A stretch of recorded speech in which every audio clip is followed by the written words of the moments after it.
Okay, that's it.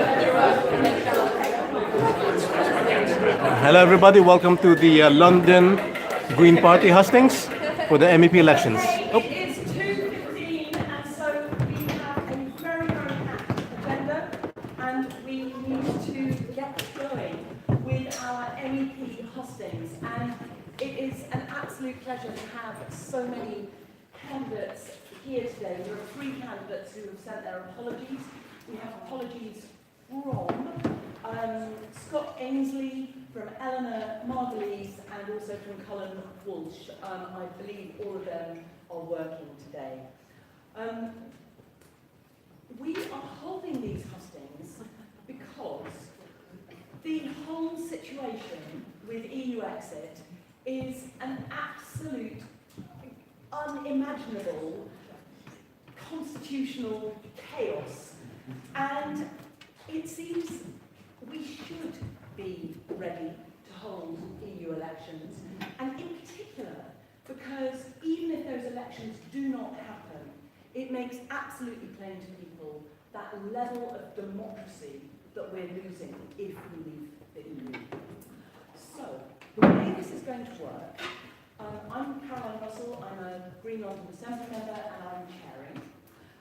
Phil, who is the ERO, Electoral Returning Officer, is going to be holding his iPad up with timings for everyone, so that you know how much longer you have to speak.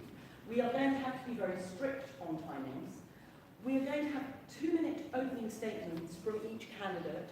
2 of the candidates who are not here have given me statements which I will read out, and we will do it in the order of the candidates as you are listed at random on the website, which shows all the candidates. So just so you know, it will be, I will actually read Scott Ainsley's statement first, then it'll be Obi, then it'll be, I'll read Eleanor's, and then we'll go straight through all the rest of the candidates so you know what's happening. We will then have, after the opening statements, 2 minutes per candidate. We will then have the first round of questions, and we have 3 questions which I will read out, and I suggest candidates write down what the questions are. We will, for the first round of questions, we will go from so from Sam to Shara, and then from Rachel to Obi. For the second round of questions, we will go from Rachel to Obi and from Sam to Shara. And then for the third thing, which is the closing statements, we'll start at Shara's end and go through that way. So what I've tried to do is mix it up, but I'm afraid there are too many of you for me to completely randomise it. My head would explode. So I've tried to just mix it up as much as I can. So, we are off. Have you got anything? No? I believe this is being live streamed, and the other thing is if you are tweeting, please use #GreenMEP. So, I'm going to start by reading Scott Ainsley's statement. You'll have to... My name is Scott Ainsley, and my apologies for not being there, but I want you to seriously consider me as the MEP candidate for London in the European elections. The Tories have played out their divisions over Europe, and they have failed, despite all the concentration of effort in the last 3 years. They have failed and probably will fail to deliver Brexit. Labour have sat on a fence. We need strong, robust leadership, and we have that in the Green Party. I have been around the country and I have met people who are campaigners, and I have met people who are elected Greens and volunteering for the Greens, and they have a strong conviction for the vision of this country, and it is not the scaremongering that has been followed by all the main political parties, who I believe are no longer fit for purpose. As the sole Green councillor in Lambeth from 2014, I was the single voice that stood up for people who were threatened with the bulldozer over their homes, threatened with closure of their libraries, threatened with using and exploiting green spaces, and I've also looked behind the finances that justify some of these decisions. Labour have used austerity to blame the Conservatives, when actually, when you look at the way that the local authorities are spending money, there's a lot that is leaking out the door in corporate waste because they are not managing their contracts properly, they're not properly maintaining things. And if they were to do that, what we've discovered is that frontline services could have been improved, not cut back on. So what we've done in the Green Party, and what I've done, and what we're continuing to do now that we are the biggest group in opposition on Lambeth Council. When I was first elected, we wiped out the Lib Dems. Now we now have 5 Green councillors in Lambeth, and the people of Lambeth are waking up to what the Lambeth Greens have to offer, and they are impressed with what we have to offer. We stand up for the most vulnerable, and we are standing up for the planet. We're standing up for people who are suffering from breathing in our toxic air. We are taking a rigid stance on the way finances are managed. We're taking a rigid stance on the destruction of communities and getting people out of their homes. This land grab that has been going on, we have managed to put the brakes on, and we will continue with that work. And what it's done is it's brought more people into the Lambeth Green Party, and we have so many people ready to fill the shoes of councillors from a Labour Party. And what I'd like to do is to take what I've done locally onto a national and international level in the European Parliament. So I would ask you to look at my website and vote for me. Scott Ainsley, thank you very much. Statements are about the same length. Obi, your 2-minute statement. Okay, hello, my name is Obi, that's Raymond of the Den Show. So I've actually used my website from YouTube, which is Occupy News Network. I came to Occupy London by the Occupy London movement, now a network. Got arrested twice. Once when it was it was actually Save the Badges demo, turned into an anti-BNP demo.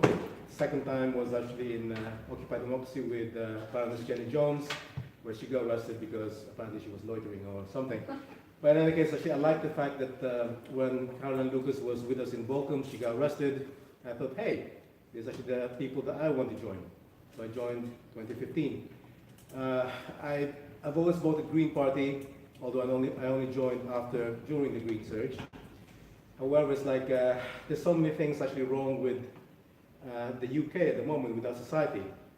Fascism is actually rising, shock doctrine all over the world because of the fact that climate change is happening. Movement from Africa to Europe is because of the fact that people can't feed themselves because of the droughts that are actually happening. So we need to solve these things now. And unfortunately, we need the EU to do this because as the UK alone, we can't do that. That's actually my main point, really. We need the EU, no matter how neoliberal it is. The Tories actually want to leave because it's not neoliberal enough for them. So we have to work with what we have, and that is actually the EU. So hopefully we can reform it to a better society, better Europe. Thank you.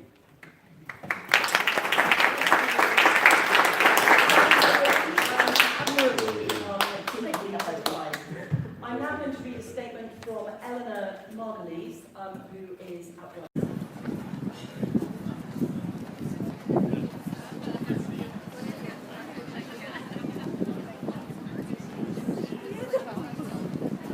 Hi, I'm Eleanor Margulies. I'm here at the Globe Theatre on Bankside to explain why I'll be here on Saturday afternoon instead of with you. I'll be describing the performance for blind and partially sighted people. Normally I could find somebody to stand in for me, but it's Access Day across the country, so everybody I know is working. It's a pity because I like Hustings. I like the theatrical quality, the dialogue with people, and the fact that you have to think on your feet. I've got lots of experience of taking complicated scientific or technical material and digesting it and turning it into something that's understandable by different audiences. I've got experience of working in Europe on theatre projects in France and Spain, but also on the level of an international organisation with the Union Internationale de la Marionnette, UNIMA, the puppet organisation, which sounds a bit suspicious in a political context, but in this case it really was puppets. And so the multilingual aspect of work is an environment that I really thrive in. What would my priorities be as an MEP? It has to be climate change. I'm recording this on Friday the 15th, the day of the school strike. I've seen extraordinary images of students all over the world striking, not just in the big capital cities, but in smaller towns. There have been huge gatherings, and it's the task of elected politicians to take action, to carry through those demands for a world that will be livable in the future. And as Greens, we have a very good idea of what those changes need to be. It's about banning diesel and investing in renewable energy. It's about putting an end to airport expansion and investing in long-distance trains instead. It's about insulating homes and installing solar power. And the European Parliament can help make that happen. But it's also about telling the story of how these changes will make everyday life better. With a 4-day week, we spend less time commuting and more time with the people we care about. If we take space away from cars, we've got more space for people. Well, it's time to head into the Globe now. My show on Saturday finishes at 4:30, so I'm going to hop on my bike and see if I can come and join you by 5 o'clock. If you're still around then and you want to go for a cup of tea and ask me any questions, I'd be very happy to talk to you. Thanks. That was from Eleanor Marbles.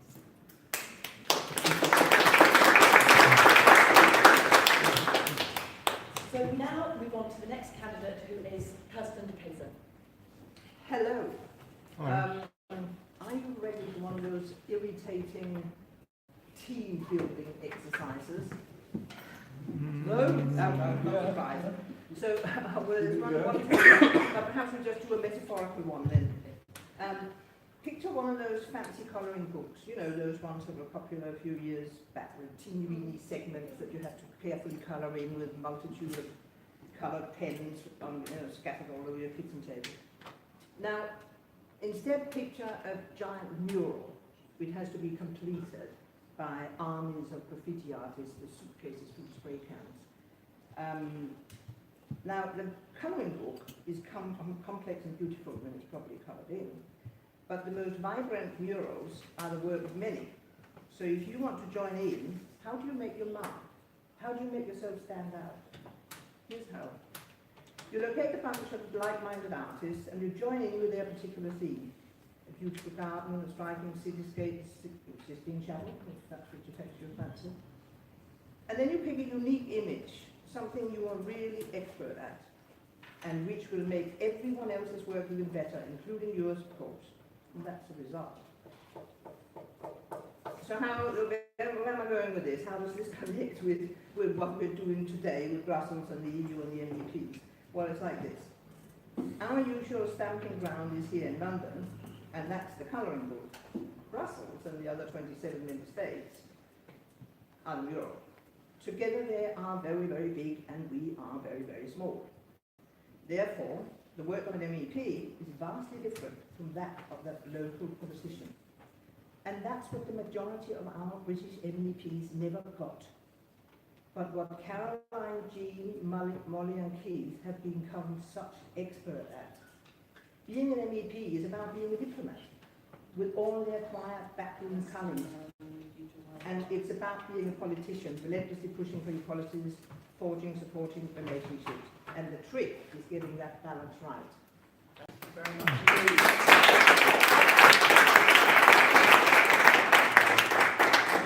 All of you can keep an eye on the clock ticking down so that you can wind yourselves up if possible within 1 or 2 minutes. Darren Moore, I invite you to give your opening statement. Hi, I'm Darren Moore, and with our planet sending us loud and distress signals almost daily, there's never been a more urgent time for working together to transform society to meet our climate emergency. Given what we've seen with our air pollution crisis and the number of court cases against the government, there's just no way the UK can address its environmental concerns alone. The current government clearly can't be trusted. A humanity is going to overcome its greatest challenge to date, it's essential we all work together, and most especially work very closely with our nearest neighbours. I intend to do everything possible to keep this European project together for the greater good of humanity, and that might mean marketing it better, marketing its benefits better, reforming it, but also examining our divisions and tackling inequality in society that has led to such feelings of distrust across the country. A little bit about me. I'm a trained scientist in geology and geophysics, so I've got a deep understanding of the Earth's processes and environmental science.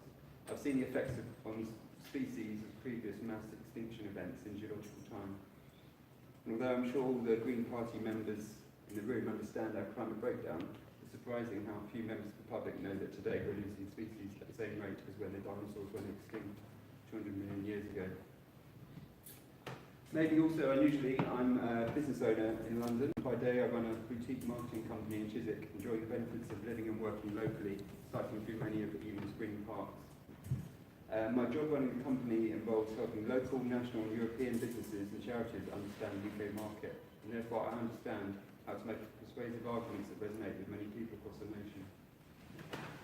I'm a committed local Green Party activist in Ealing, bringing energy and enthusiasm to our campaign throughout the year. And in fact, when I stood for the local elections last year, I received the greatest number of votes we've ever received in Ealing, thanks to the team. So my message is of hope and to dream of making London, the United Kingdom and Europe not only a better place to live and work, but one that comes together to halt the upcoming climate catastrophe. We're not done yet. Thank you very much.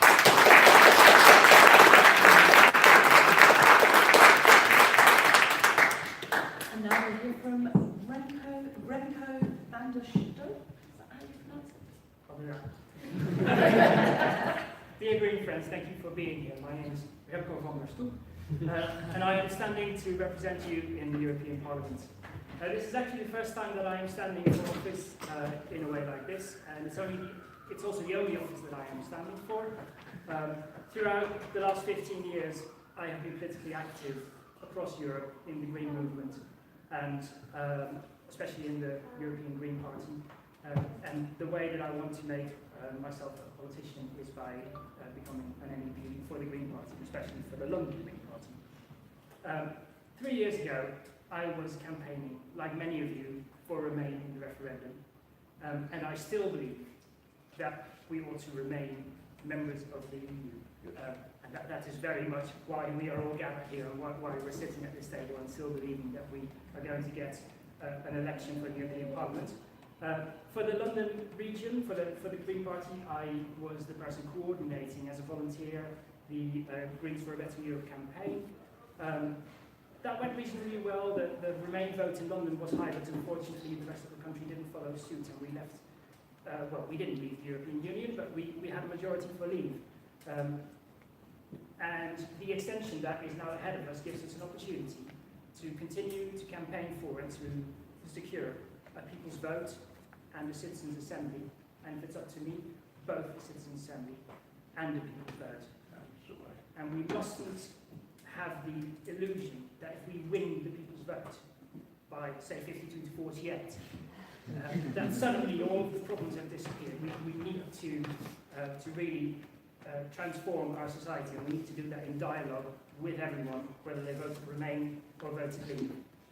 I'm a European, I'm a Londoner, I'm a migrant, I'm a campaigner, and I'm a deeply dedicated Green. And I will stand for our beliefs, I will stand for our achievements, I'll stand for our EU membership, and I'll stand for the survival of our species.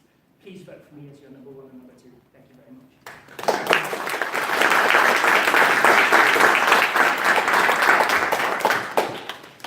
And now we're going to hear from Rachel Collinson.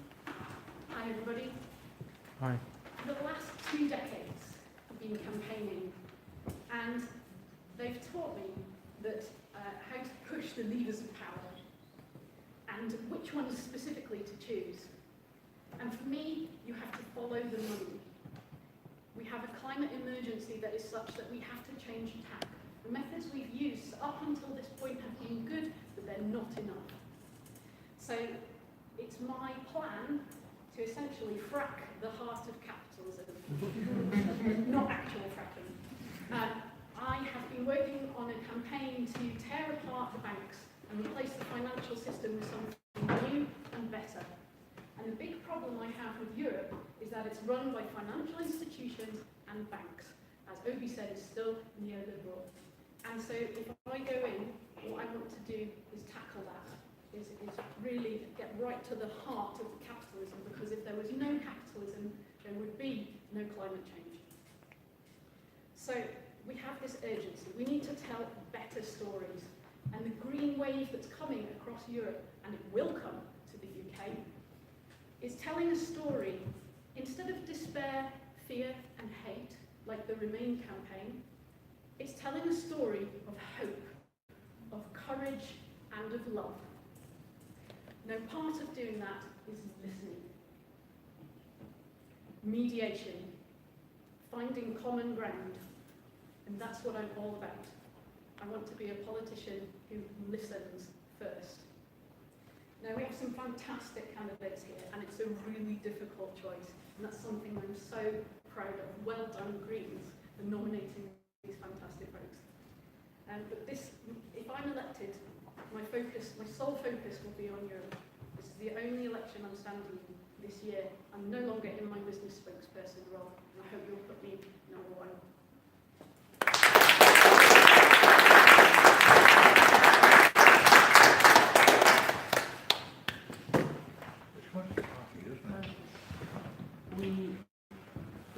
The live stream on, this is a good idea.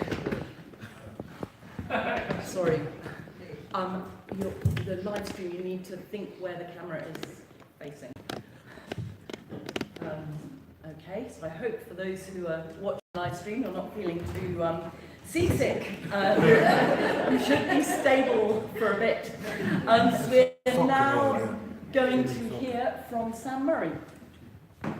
30 weeks ago, Greta Thunberg sat up in front of the Swedish Parliament to protest inaction on climate change.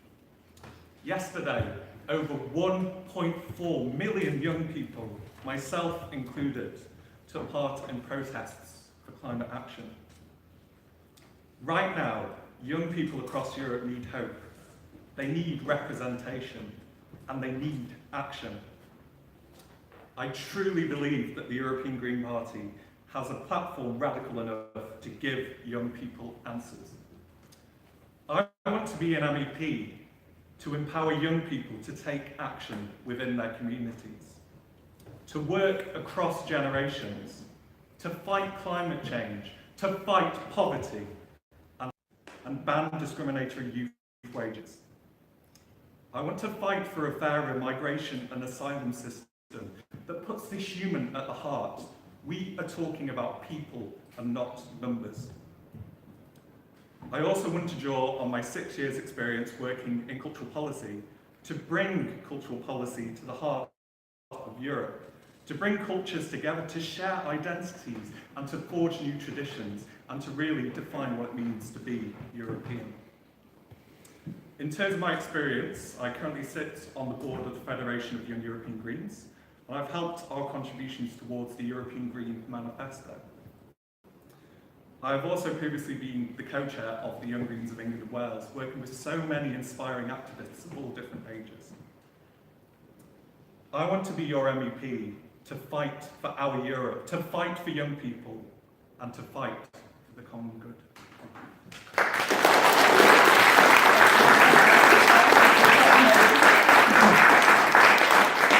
Thank you very much. And now we're going to hear from Vivian Lichtenstein. Hi. I'm so proud to be a member of the Green Party and to be amongst this great group of people here. Up until this year, in all my work in the party, in all my campaigning for peace and human rights regarding Israel-Palestine, both within the Jewish community and the wider UK community, I didn't bring up my family history or my own experiences of anti-Semitism, unless the issue had already been raised by someone else. So why is it different now from before? Because now we are living in dangerous times. Now we are seeing the rise in the far right. Why? Because of austerity and rising inequality, leading to scapegoating and xenophobia. and we all know where that leads. Why is it important to have someone like me representing London in the European Parliament? Because state members of the EU are increasingly joining the far-right movements gaining force around the world. They need reminding where scapegoating and xenophobia lead to. The far-right movements gaining power is hardly conducive to democracy, and that's what we need to fight climate change and protect the environment. They're hardly conducive to human rights, and that's what we need for migrants and refugees. Let me stress that Germany has been a light unto nations, admitting, apologising, educating and making reparations, and especially having taken in 1 million refugees. And I find that just, really moving. Aside from moralising within the EU, being a massive trading bloc, should be stricter in enforcing human rights clauses in trade agreements. Thank you.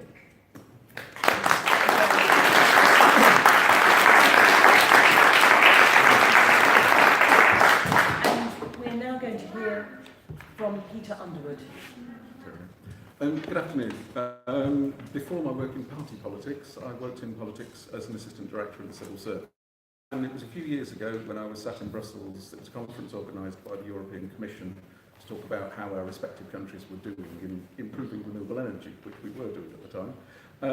There were a group of us sat in a restaurant in the evening, chatting and joking away about the silly stories we'd heard about renewable energy in the press. And it first struck me that this is the place I want to work. I would open the restaurant, it's the European Union. It was fascinating to hear the different stories from across Europe, the different experiences, that we were all working together for the same thing. We were sharing our experiences, passing on advice about what had worked for us, and talking through problems that we all faced and how we might tackle them. This wasn't nations competing with each other. These were people cooperating with each other to try and make the world a better place, to try and improve the world. That's why I'm so passionate about the European Union. The European Union can be a powerful force for good. It isn't always, unfortunately, we know that. We have to reform the European Union, but that's what it can do, and that's what we should be working for. But it's also why I joined the Green Party when I moved into party politics. I believe our cooperative, collaborative approach to politics is the best way forward. It's about bringing those diverse voices together and working together to achieve what we need and rapidly achieve it given the climate emergency. These are the messages I think that will be crucial for us in the European election, together in this country and across Europe, and that's how I think we're going to win over more voters in the upcoming elections. That's why I'm standing to be one of our... I hope you'll put me at the top of your list of candidates for these elections. Thank you.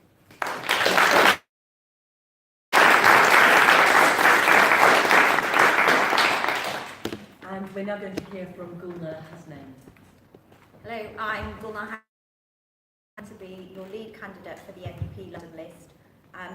It's very difficult to predict what's going to happen on the 29th of March, but what we do know is that it's a mess. This is a Brexit shambles, and politics has never been at its most tribal, at its most petty.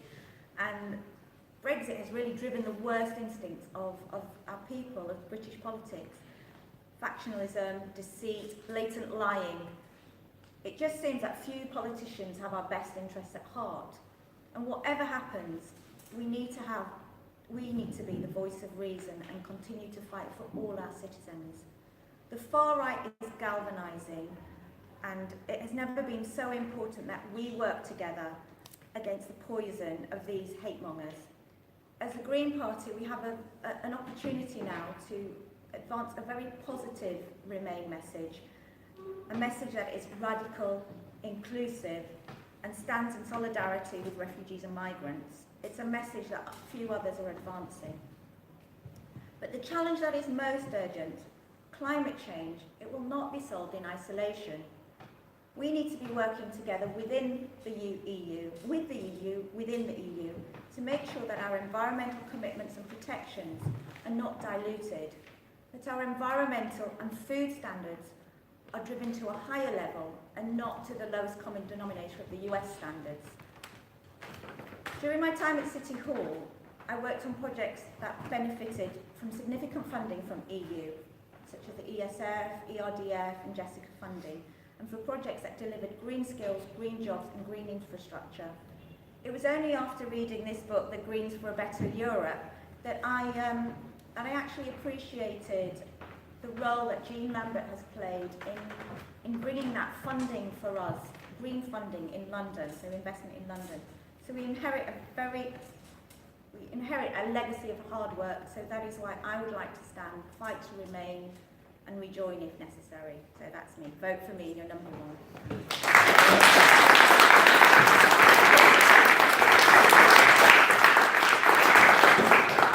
And finally on this round, we're going to hear from Shara Ali. Thanks very much. Shara Ali, hoping and standing to be lead candidate for the European Parliament for London. I want to say a little bit about my experience, and then I'll go on to say about the topics that really motivate me, and I hope all of us as Greens.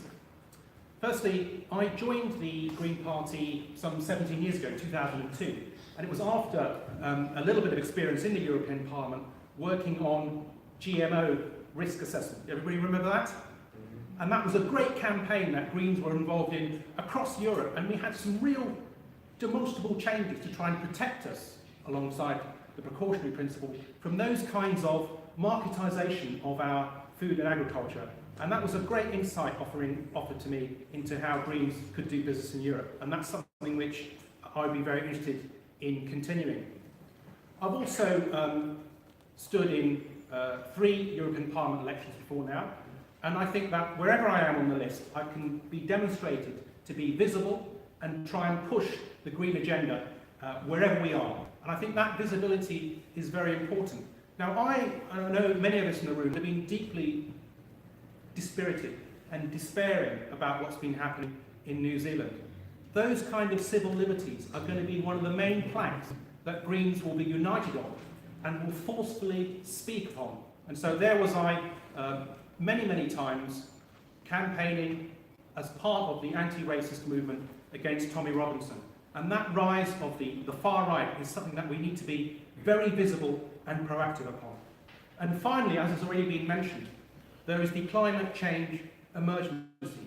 We need to do everything that we can as Greens. It's in our DNA to work both locally and internationally. And that's one of the main things we can do if we get somehow the European Parliament back, that I would like to be a driving force behind. So I hope you will consider me. Hopefully you're number one or as high as you can make it. Thank you. It's going to be really difficult to choose between you all. We've got an amazing, amazing group of candidates. Now, I have 3 questions for this first batch of questions, and our candidates are being given 3 minutes each to answer this first batch of questions, and Phil will do the timer again for you. We're going to be starting from Sam and moving towards Shara, and then starting with Rachel and moving towards Obi.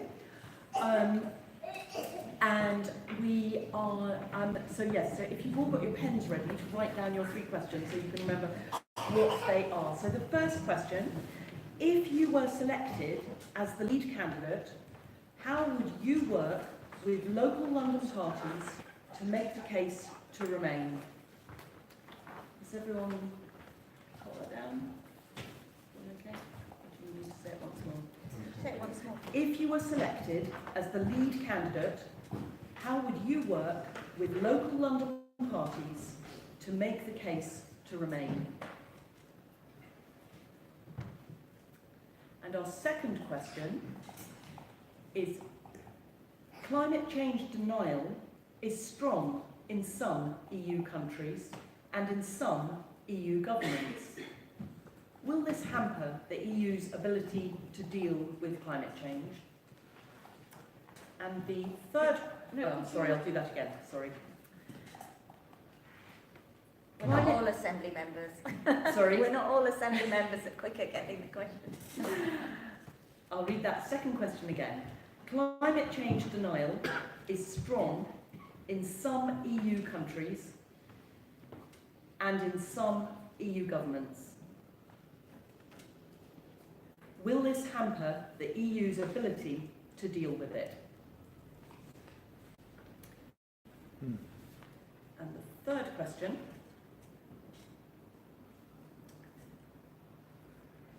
if elected, would you work across party groups for the extension of trade union rights and the promotion of worker co-ops in the EU, as stated in our own party's Workers' Rights and Employment section in the PFSS? Shall we start that one again? If elected, would you work across party groups for the extension of trade union rights and the promotion of worker co-ops in the EU, as stated in Green Party policy?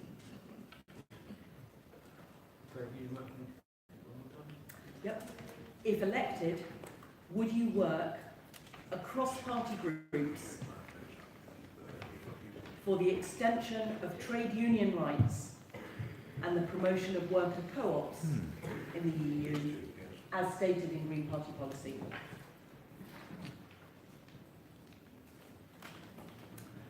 So, it's up to you how you divide up your time. You've got 3 minutes, but it would be great if you could address the 3 questions. So, Sam, for you to start. So in terms of what I would do to make the case to remain, I want to work with local parties to have discussions about what kind of actions that we could do to promote the case for Remain. So looking at new forms of campaigning such as creative actions, and also connecting with social and environmental movements who see the value of remaining in the European Union and create a discourse where we can truly promote that. But as other candidates have said, we need to be reaching out to people who decided not to vote to remain in the European Union. And we need to be able to create space for that dialogue and work with NGOs and other organisations who are doing that and have those conversations, but also make the case at the same time for what a green vision for Europe can actually do. It's not just good enough to say that we're going to remain, we have to show what we will do if we will remain. And I think the European Green Party has a very strong platform that we need to introduce people to and we need to be speaking loudly and bravely about. In terms of the issue with countries where there is climate change denial, many of you may remember the example of Poland, who at the recent COP decided to invite in coal industry directly into the COP. And they decided to try and shut down activists to be able to actually access the COP talks and participate in protests. We need to be can be put against countries that are not living up to the Paris Agreement that the EU as a whole had agreed to sign. But we also need to be able to do this in a way where we can empower civil society within those countries to make the change. It's not good enough for Western European countries to say to Eastern Europe that this is what you should be doing. We should be working with activists and creating that space for civil society, which has been crushed and minimalised by governments that exist. Finally, in terms of extension of trade union rights and working in coalitions, I totally agree that this is incredibly important. I'm currently a member of the Musicians' Union, and unfortunately there is not a musicians' union spreading across the whole of Europe. We need to be able to work in coalition with, for example, the Socialists and Democrats and the Party of the European Left, who have some roots within the trade union movement with these particular rights. And we also need to be able to work with the European trade union representation that already exists and work out what particular laws that we can define to bring forward. But we also, if elected as MEPs and within the Greens ourselves, need to be making the case for why trade unions are important in labour, and to be able to make the case that as the working world changes and digital technology is now potentially threatening jobs, that actually solidarity can help move and progress answers to these particular problems. And we also need to be promoting things such as universal basic income and why they will be assisting trade unions as well. So that's my answer to the particular question. Thank you. Thank you very much. Next up is Vivian, if you could give your answers to those questions. Yes, and they are going to be extremely short. You'll be happy to know. If selected as lead candidate for the MEP list, then I would visit each local party to learn about their area and what would work there. So I can't say in advance because I would be learning from each local party. The answer to the second question is yes. Climate change denial in the governments that, sorry, I'll start from the beginning. If EU governments and EU countries are denying climate change, then yes, of course, it will hamper our ability to do anything about it. And again, it's going to be a learning experience what to do. I can't say at the moment. And I would certainly work across party groups in the EU, not only concerning labour union rights and promotion of worker co-ops, because worker co-ops are just brilliant, but also I would be looking at Green Party policy on other issues and working across party groups when necessary on everything, anything. You know, if we're going to move forward, and that's what we have to do. Thank you. Thank you very much. And now Peter. To be honest, in terms of fighting the Remain campaign, the first people I'd be talking to are people like Benali and Remco, I think, who were involved strongly, and all the other members were involved in the Remain campaign last time, to find out what lessons we can learn, what didn't work, because that's the important thing to find out, but also what worked well, so we can build on that and make sure we have an effective campaign, the People's Vote campaign. In terms of local party structure, we already have local parties who have really good campaigning organisations. That's why we won more councillors at the last council elections, and hopefully we'll continue to do so. We're also putting in place our campaign for the London Assembly next year, and so it's piggybacking on that, using that and boosting that at the same time to work together as part of our campaigning for Remain. So on all those levels, trying to use the structures and information we've already got and boost that to take that forwards. In terms of other countries' denial in the EU, yes, at the moment, they can block things, they can veto things. That's why the European Green Manifesto, as part of our reforms across the European Union, is we want to introduce changes to that. So that individual countries can't stand in the way of what the majority of people across the EU actually, the action we need to take. So particularly on things like the climate emergency, where we know we've got to act quickly, then we need to take forward that action without it being blocked by these individual countries. As been said, we need the wider work of trying to combat climate denial and make people aware of this. But yes, we also need to reform in the EU so that we can work more quickly and more effectively. Working across party groups, while we are likely to get a lot more Green MEPs, thankfully, at these elections, given current polling, we're not going to be the majority, not anywhere near. So the whole point of the European Union is working collaboratively. We're going to have to work with people across different groups, across different parties, to find common ground, to find areas where we can work together. So in terms of trade union rights, there are a number of other groups within the European Union who are on the left, who we would hope to be supporting that anyway. But we also need to bring people on board by showing why this is good for people all round. Trade unions isn't just an issue of the left, it's about people's rights, it's about human rights, it's about people being able to have a better life, so putting those messages across. So yes, it's part of being an MEP.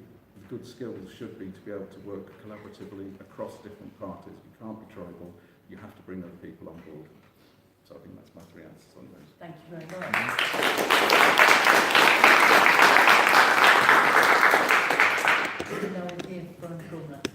So my answers, everybody else's answers, including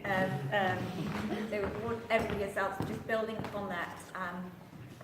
I would of course work with local parties and really understand lessons learned from the past and on our Remain campaign, but I would also talk to those who were on the borderline, who were sold lies and chose to leave because they were sold or were told lies that do not exist, and I would unpack those messages, and I would work with local Remain campaigners to to change the message. How was the Leave campaign so effective? They blatantly lied and nobody was questioning. Nobody was questioning, putting out there the simplistic messaging that appealed to so many people. So housing, jobs, refugees, migrants. There was some very awful message. The media, the UKIP party tapped into this frustration with political elites, and I think we as the Greens understand that we have the positive solution. So it's actually working with local parties, bottom up, and Remain campaigners, and those on the border who are looking to make a difference. They want to solve the issues on the ground and to provide hope and that positive message. So yes, that is how I would work with all the other the groups within London. In terms of climate change denial and EU countries, some of them not believing in climate change, I do think maybe the nation state is dead. A lot of the power is in the cities, and you see what is happening is in the cities. I think in the future, I think 75% of the world's population will be in cities. The action on the ground has been happening in the cities, Paris, Amsterdam, London, even in the US. Trump has not stopped what is the action on the ground in cities. So I think by working with cities and C40, the mayors who have made progress, I think we can tackle climate change. I would also work with, I think it's the young Greens and the young. We have to get the young people out to vote, because we have the protests now, we've got this movement, but until we elect Green politicians, be it at a local level, be it at a national level, be it at a European level, at a global level, we are not going to be able to change the structure unless we are in power. And I think capitalising on this movement and this energy and getting the Greens out to vote and the young people out to vote Green would be great. I know I've got 10 seconds left, so of course I will be pushing the trade union rights policies that we as a Green Party stand for, and it's that positive message and putting forward, I need to stop, why one should protect individual rights, individual freedoms and union rights. Thank you.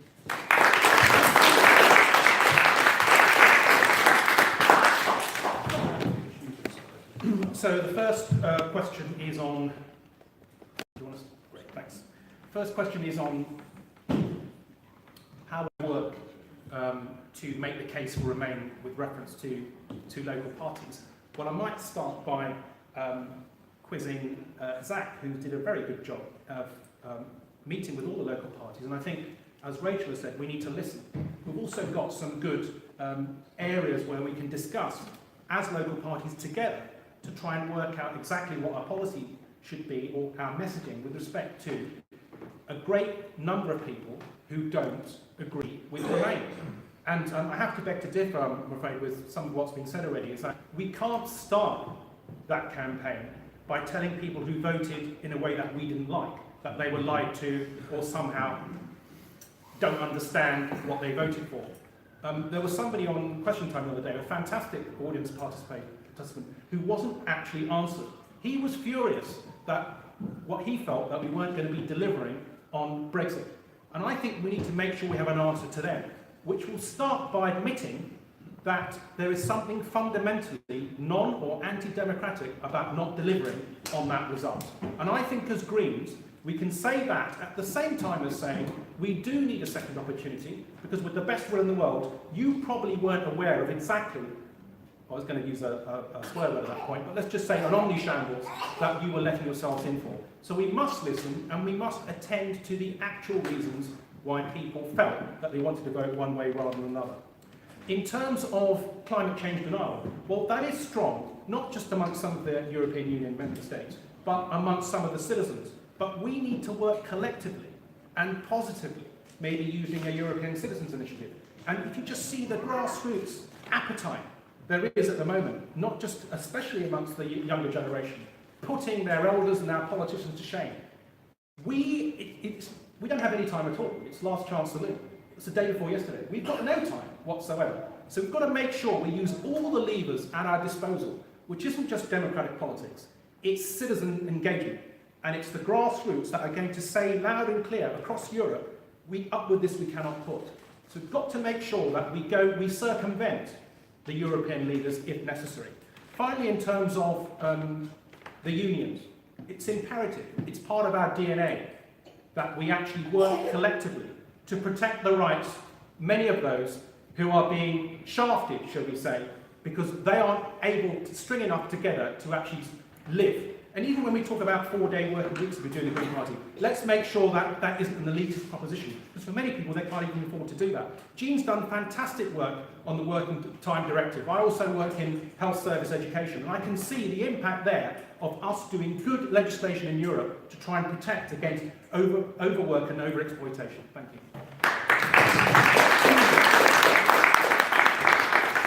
Thank you very much. And now we're working our way this way along the panel, so we'll need to move the cameras probably.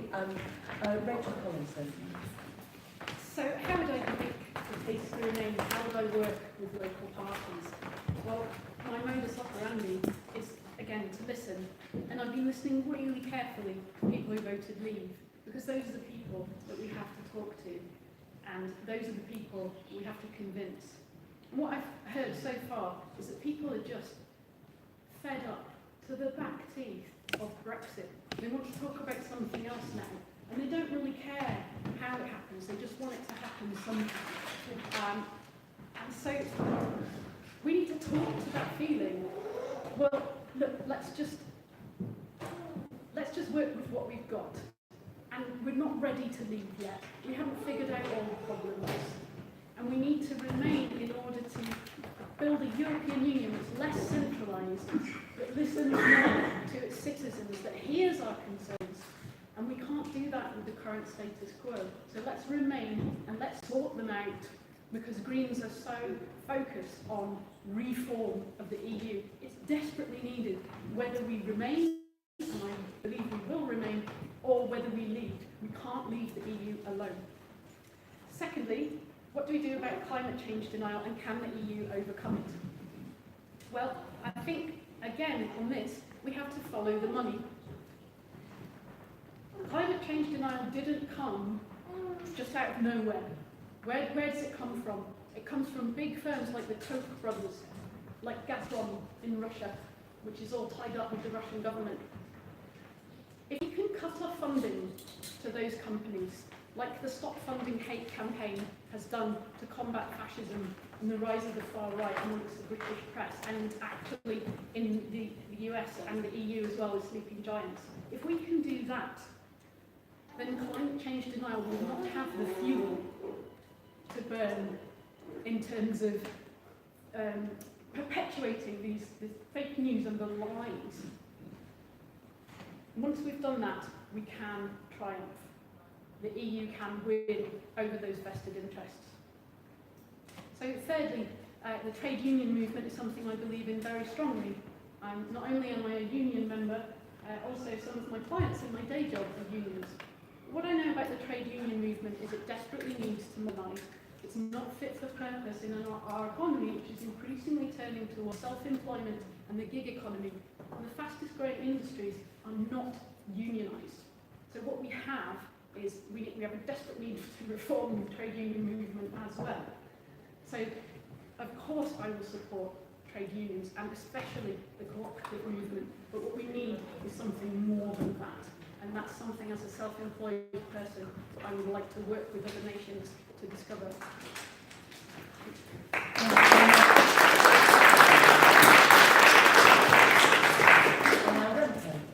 First question that we were asked is, if you are selected as a lead candidate, how are you going to make the case for remaining together with local parties? Well, if I was selected to be a lead candidate, I would be making the case to go green with local parties until the election, and then continue to make the case for remain. I think it's really important to understand that in the field, in the European elections that we're going to be, we are not going to be the only party that is going to appeal to mostly Remainers in London. There are going to be other parties who will go after the same voters.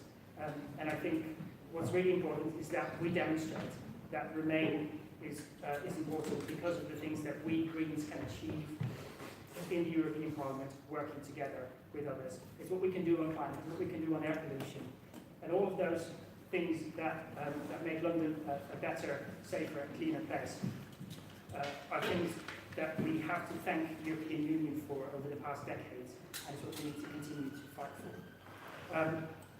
Climate deniers in Europe, there's a risk here that if we get too involved in trying to stand up to those who continue to deny that climate change exists, that we haven't got enough energy and time to stand up to those who are complacent about climate change. We have signed up as the European Union to the Paris Agreement, and we are implementing the Paris Agreement. This is of great importance, and Greens across Europe are supporting that with every fibre in their blood. And I think Peter made a very important point about vetoes and about making sure that rogue countries cannot veto any legislation that would stop implementing the climate measures. I think climate complacency at the moment is a bigger threat than climate denial, because we're kind of past that, if you like.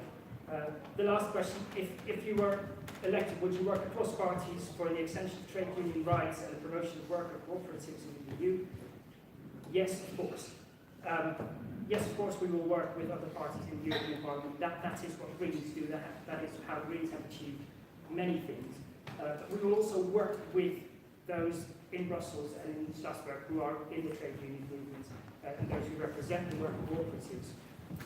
We're in a moment in time where our economy is transforming at a very fast rate, where things are changing very quickly.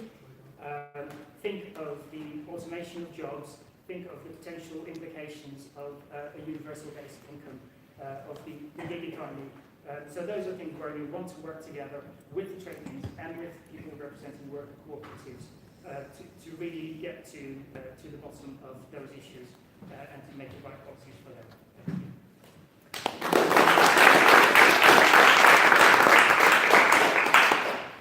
Okay, Darren, your turn. Okay, so first question, how would I work with the parties to make the case for Remain? Well, first of all, I wouldn't be so complacent this time. I mean, I think that was one of the things that we all tripped up on, that we didn't realise that we shouldn't take the results for granted. And then I'd take a leaf out of the, obviously, the Green Party's manifesto, which is to hold a mini People's Assembly. We already hold them in Ealing, in the Transition Towns movement, so why not do something similar maybe on a small scale, but get the London parties together to have a little People's Assembly and work out how we should work together. And then there is, of course, the question of the people, the disillusioned people, or the people who feel they were left behind. We should definitely find, as Caroline keeps saying, we should definitely not stomp over their opinions. We should listen to them, and we should work out how we can work with them. And that leads me to my third point on this, is that we've got a great expertise in the party. We're really getting strong at getting our message out, especially over some of the older parties. So I think we should almost feel it our duty to use our elected representatives and our marketing skills to get the message of how great the EU is for us and has been from an environmental point of view. So, question of climate change denial in some countries.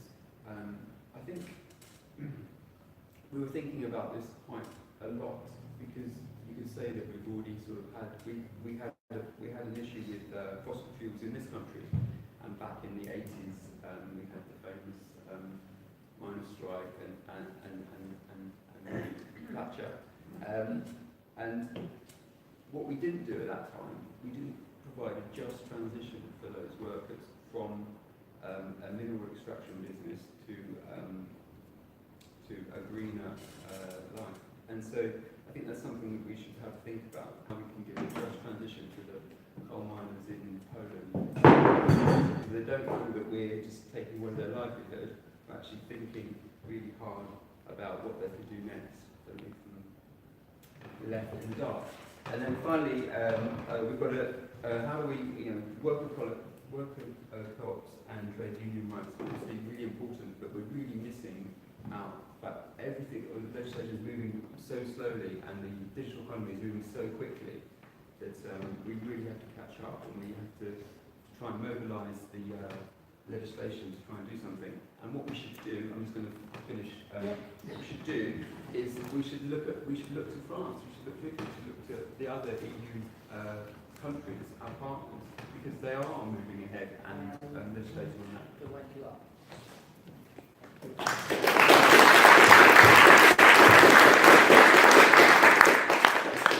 Kirsten. Yes. One of the worst things about being one of the last, you think it's an advantage because you have plenty of time to consider it.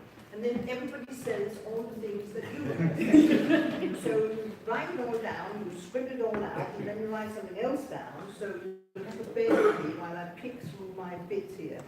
I have to rephrase that. So how would you work with local parties? Well, fortunately, of course, it's going to be quite a short campaign. Because it's 2 months. And we're running a campaign anyway for the London election, so that would be an asset. We already do really well in London, working across parties, so I know a lot of the parties already, a lot of the activists in the parties, which obviously helps. In terms of, I'm with Rachel about listening. I think that is the first thing, is in the areas where we have people who voted to leave, you basically have to say to them, why did you vote the way you voted? Do you feel that now that you have the facts, sufficient facts, to vote when you did? Or do you think we should have another go at it? I think that's the first thing that I would say is really. And then, London was more than anything. Air pollution speaks for itself.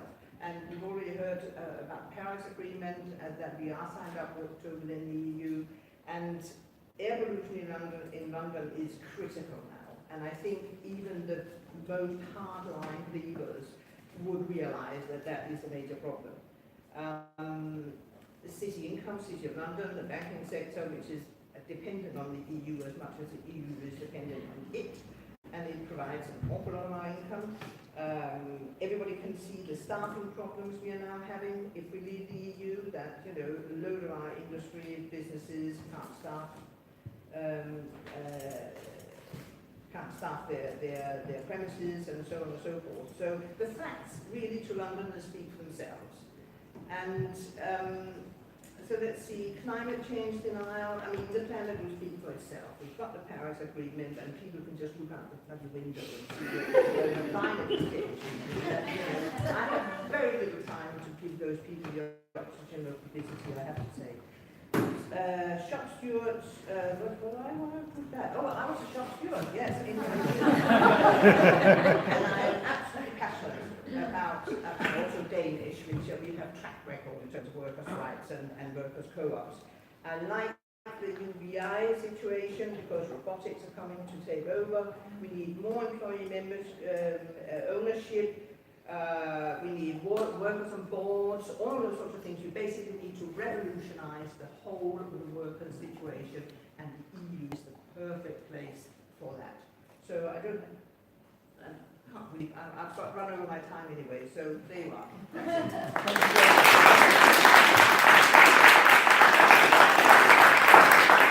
I was hoping to be the one who mentioned basic income, but she did. Okay, how would you work with London local parties?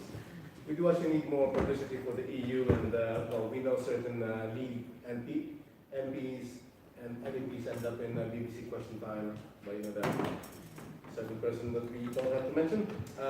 For some reason, because of this the vote of Brexit, that's when people actually started finding out what the EU is actually about and why they exist. Most of them didn't know. Finding out that yes, you have a house in France. Oh, voting for the voting leave actually meant they were going to be paying capital gains tax. Same thing in British people in Spain as well. So perhaps there will be people who actually would have changed their minds. The ones who are actually just willful will just say no, they don't care. Some people turned around to me and said, okay, I know that leave would be bad for the young people, but I don't care. I prefer to leave. Unfortunately, there are people like that, so we won't be able to talk to them. The ones we can talk to will be the ones who didn't vote. I have to confess, I actually was of 2 months about it. I didn't vote. Sorry. And then afterwards I said, okay, maybe a big mistake, but another case, we shall see. Okay, number 2, climate change now is strong. Okay, City of London banks, subsidies, which I mentioned in my manifesto, was that we give the corporations £93 billion per year subsidies. What do we actually get from it? Something about they don't leave the country. And then, of course, I've noticed in my campaigns certain greenwashing from the banks, like Tower Hamlet Cemetery, who actually gives them a lot of money. Oh, the banks, Barclays, while at the same time they're giving money to the tar sands in Canada. If you've been to Drax, it's supposed to be a great way to fuel our homes, but at the same time it's actually producing a lot more carbon dioxide and pollution in the air, but for some reason it's regarded as a green option. BP or not BP, a few years ago we did Carnival of Dust. It's actually a carnival where we mentioned how I believe there's about 6 big mining companies and corporations based in London that actually are killing native indigenous people when they're actually in their mining companies in other countries. We need to actually tackle that as well. All that stuff. 24 seconds. Sorry. Elected the trade unions and workers' co-ops, I would say, yeah, universal basic income. I've spoken to a few trade union members and they said, yes, they would actually support universal basic income. That would actually be a good way to strengthen unions and people and workers' rights. Yes. Thank you very much. All of you for doing so brilliantly on the timekeeping, and thank you, Phil, for keeping us all fully up to speed with what is happening on the time front. Now, we're only 5 minutes running late, and given that I have to read 2 statements that weren't in the time scale, we're doing absolutely brilliantly. We are meant to now be having a short comfort break and coming back at 3:40, so the time now is 3:24. So at 3:40, by real time rather than that's 1 minute, 1 minute fast. But 3:40 we will be back again for another round of 3 questions and for the final statements from all our candidates. So that right now you have 15 minutes to mill around and talk to candidates. If anyone, I have got questions for the final 3 questions, but if anyone thinks there is something that is absolutely burningly missing, let me know and I will put it in the mix. But I will discuss it with our, is that ERO leaving? No, I understand. Fine. Okay, so back at 3:40. Thank you. Perhaps we should turn off the... We should, but I don't know how. Well done.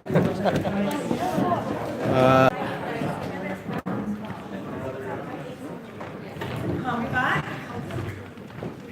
Thank you, everyone. Sorry, we slightly overdone our break.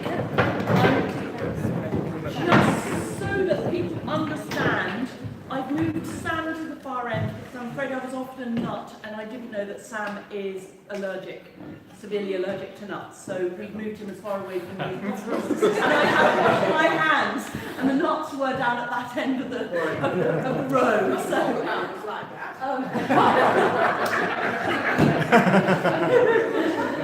Kirsten, would I? So we are now on to our second part of the Hustings, and let me just get my thing out. So we've got the second round of questions. There are going to be 3 questions, and candidates will once again have 3 minutes to answer. And we will then go into our closing statements with 3 minutes each. So the second batch of questions, if you've got your paper ready to write them down, the first one is, we've got all our candidates, haven't we? Yes. What makes you think you have what it takes to prevent our green seat from falling to a populist party? What makes you think? You have what it takes to prevent our green seat from falling to a populist party.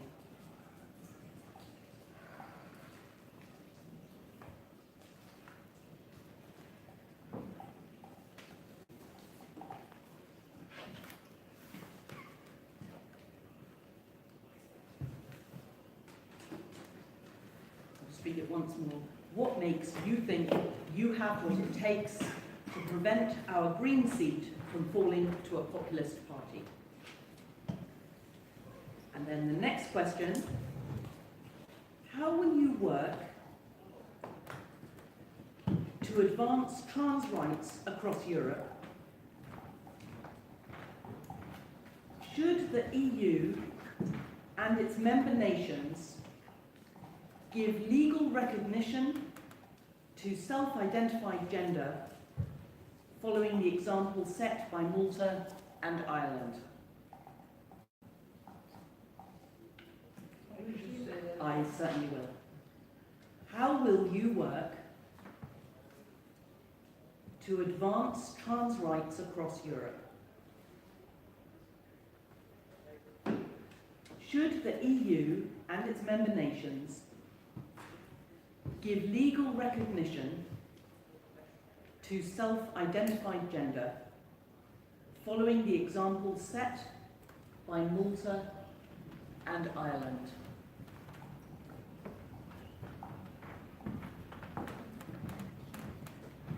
I'll just read it once more. How will you work to advance trans rights across Europe?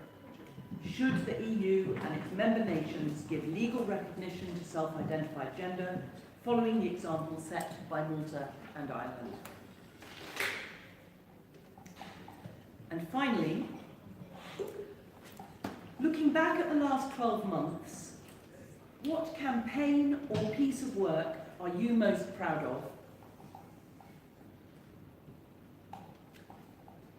Include your role in it, whether you met your goals, and whether that mattered.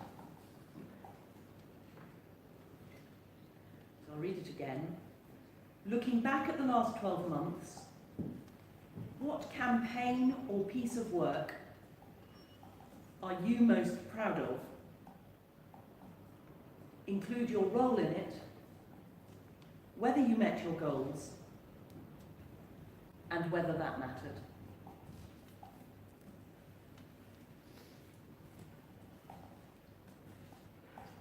Would you like me to read that one once more?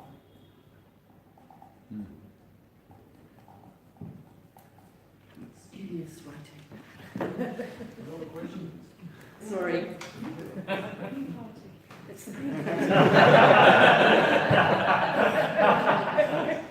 Okay, now we have the next bit of complexity that I have to remember, which is how we're doing for this batch.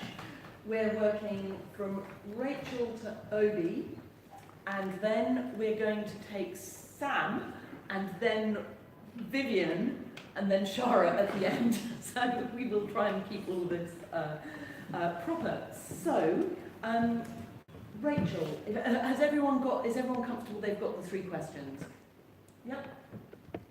So in which case we are starting with Rachel. Okay. So why do I think that I have what it takes to prevent our green seat from falling to a populist party?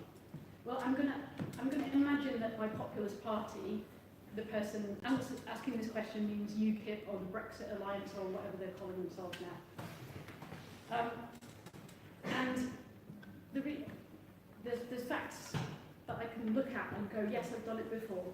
I've beaten such parties before.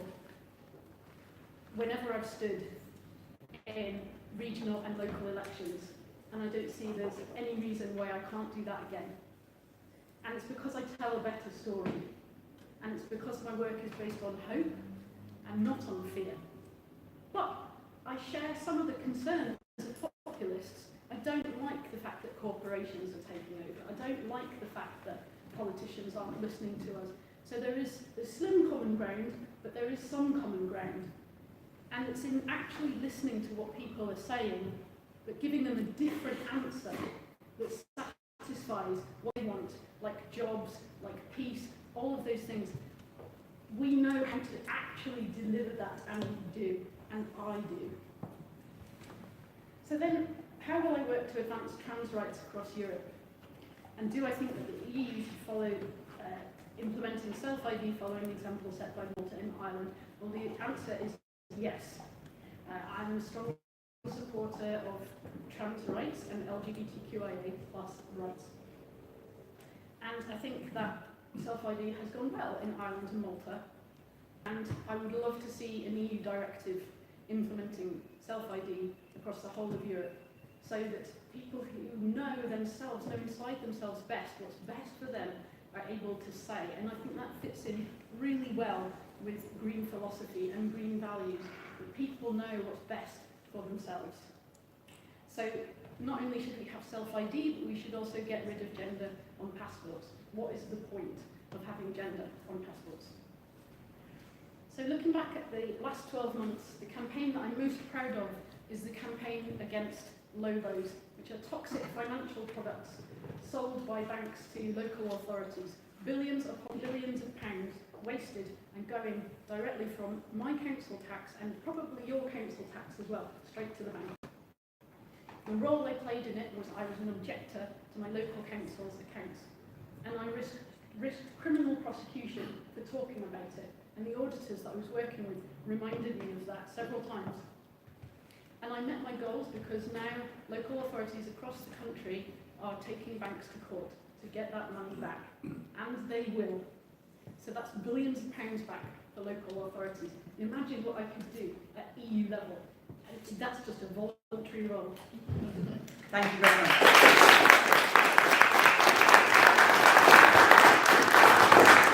Okay, next we have Remco. Same three questions. The first question I asked to answer is, what makes you think that you've got what it takes to prevent our green seat from falling to the populist party? First of all, if this campaign is going to happen, it's going to be a very interesting one. And I think as Greens, we have a very strong case, especially through how principled and how clear we have been throughout this whole situation of the Brexit result and the campaign, that actually, if you are someone who's very strongly in favour of staying in the EU, if you are very strongly in favour of reforming the EU, if you are very strongly in favour of also reforming the UK as a result of the process of us coming back to our senses and finding a way back into our skin that makes us feel comfortable and happy both as a nation and as a nation within the EU, then I think our seats should not be at risk. Quite the contrary, I think we should be looking at gaining some seats, especially from those parties who have been rather outspoken, shall we say, about how they deal with Brexit. In terms of the populists, there is not a great deal of overlap between our election and theirs. But it is true that some of the same sentiments that bring people out to the streets for, say, Extinction Rebellion here, are the same sentiments that bring people out to the streets as Gilets jaunes in France. And that is the sense that the only change that is meaningful right now is radical change. And our role in that, and my role in that, is to persuade people in conversation that that radical change sits with the Green programme and sits with the Green group in the European Parliament. I have only one minute left. Trans rights in Europe, absolutely. Of course, the Greens in Europe have always been at the forefront of fighting for all sorts of human rights, and that includes trans rights. It is fantastic that there are already 2 member states where self-identification is the standard. And I think wherever we can as Greens, we should take those great examples and promote them within the European Union and to member states. And in the last 12 months, the campaign I'm most proud of is the campaign that I'm part of in Compass, where I work for a citizens' assembly on Brexit. This was something that nobody was talking about. And then together with Neil Lawson, my boss, we set up a campaign. We got people to write articles, opinion articles in the newspapers. We set up a petition that got more than 75,000 signatures, and we're regularly communicating with the people who signed that petition. We're getting together with other interest groups and with MPs to see how we can promote this idea. Should there be an extension, then you will hear from us again in the next few weeks. Thank you very much.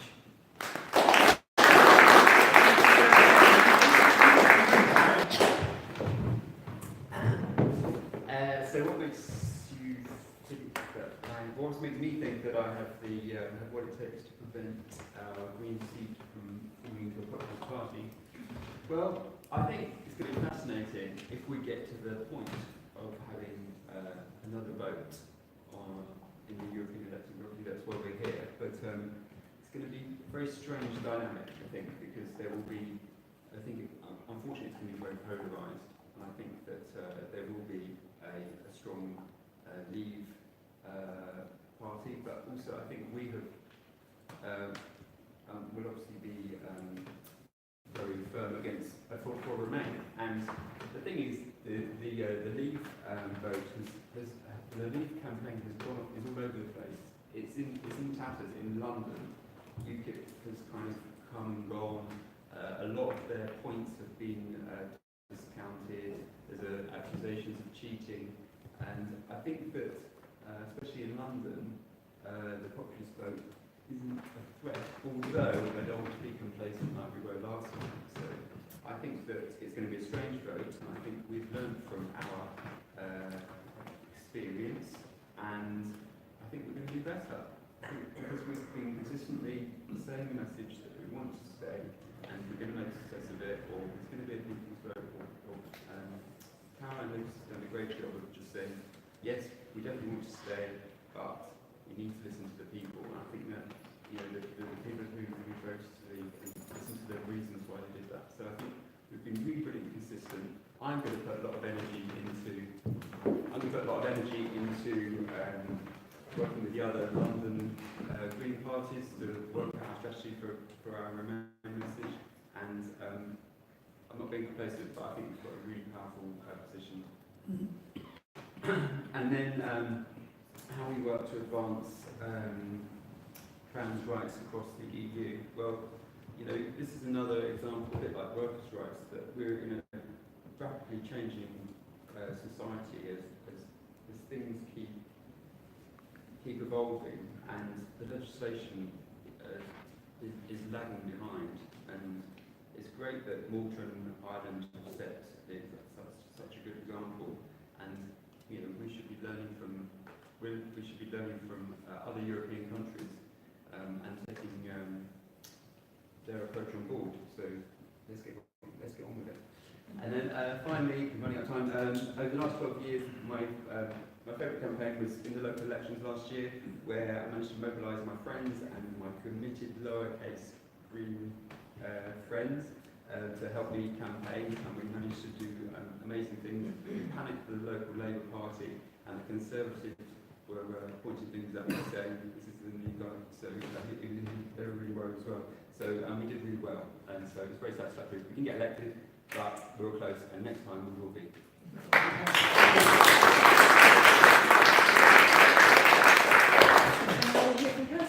Okay. What makes me think, prevent the Green seat falling into a populist party? From Green to populist, that's some swing.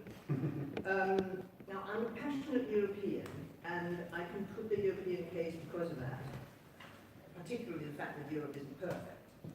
And that's what the populists will obviously go on. I know Europe isn't perfect, but populists are not European. Too difficult to put the kind of European. I think so. So I'll leave it at that. I don't really come to,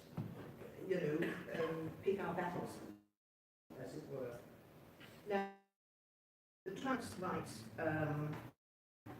should the EU recognise it. Now, trans rights comes into that phenomenon.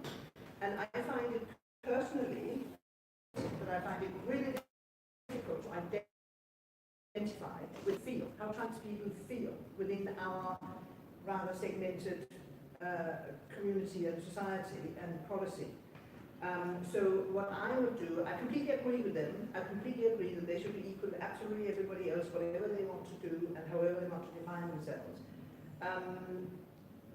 And I will be guided by them. I will support them. I will work with them. I will campaign with them. I back gender-free environments, gender-free toilets, gender-free changing rooms. I think that it's just a complete waste of money and time to have these gender-specific situations. So, but personally, I'm guided by the people in question, the trans people themselves. And my campaign over the last 12 months has been about glyphosate. Has been a very successful campaign. Glyphosate, the banning glyphosate in Camden. We have managed to get 1,000 signatures petition. We've done a cross-party motion. All 4 parties are sitting around the table. We've presented it to the council, batted it into the long grass, timed out. We're presenting it again at the next council meeting, and it's been a huge success, and we've had great press, and so I'm very proud of that. Thank you very much.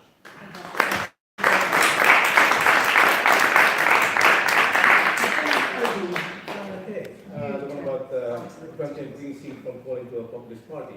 According to the data, say the UKIP AMs are pretty much in shambles because they're not actually doing anything. And I don't think an image of Farage in a pub actually helps matters, and the fact that they don't even turn up to meetings in the EU. So they can either become popular because yes, they promise to actually keep going to the pub and not actually doing their jobs, or actually getting up their posteriors and actually doing something about it. But back in 2015, there was a blog, another angry voice, who pointed out that if just by policy alone, 75% of UKIP voters would actually vote Green just on our policy. The only policy that they don't like is the immigration and freedom of movement side.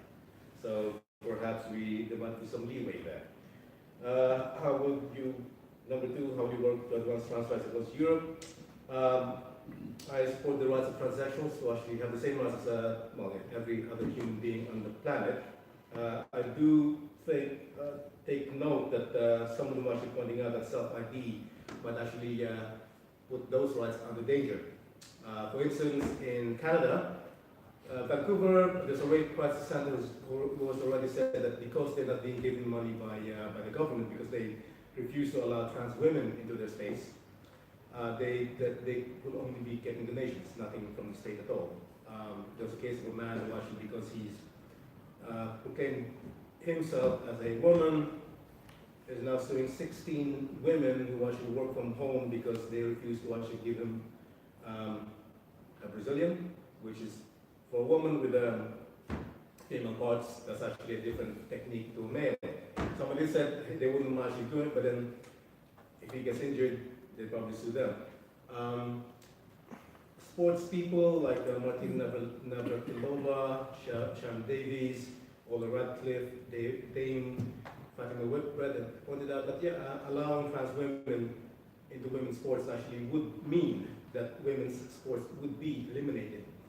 My personal sport, as some people would say, would be weight training or powerlifting. The person who, before they got injured, was going to be going for gold.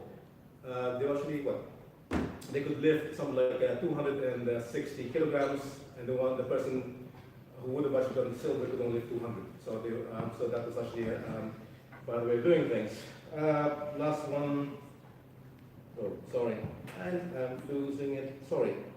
Your campaign. Campaign, 2 months. However, my campaign for the last 12 months was actually having a child.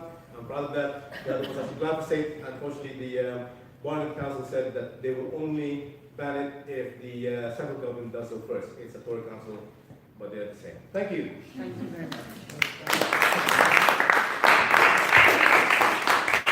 Okay, so we're now moving along this side, but we're starting with Sam, and then we'll come back to Vivian, as if Sam and Shara were still sitting in the right places. So Sam. Yeah.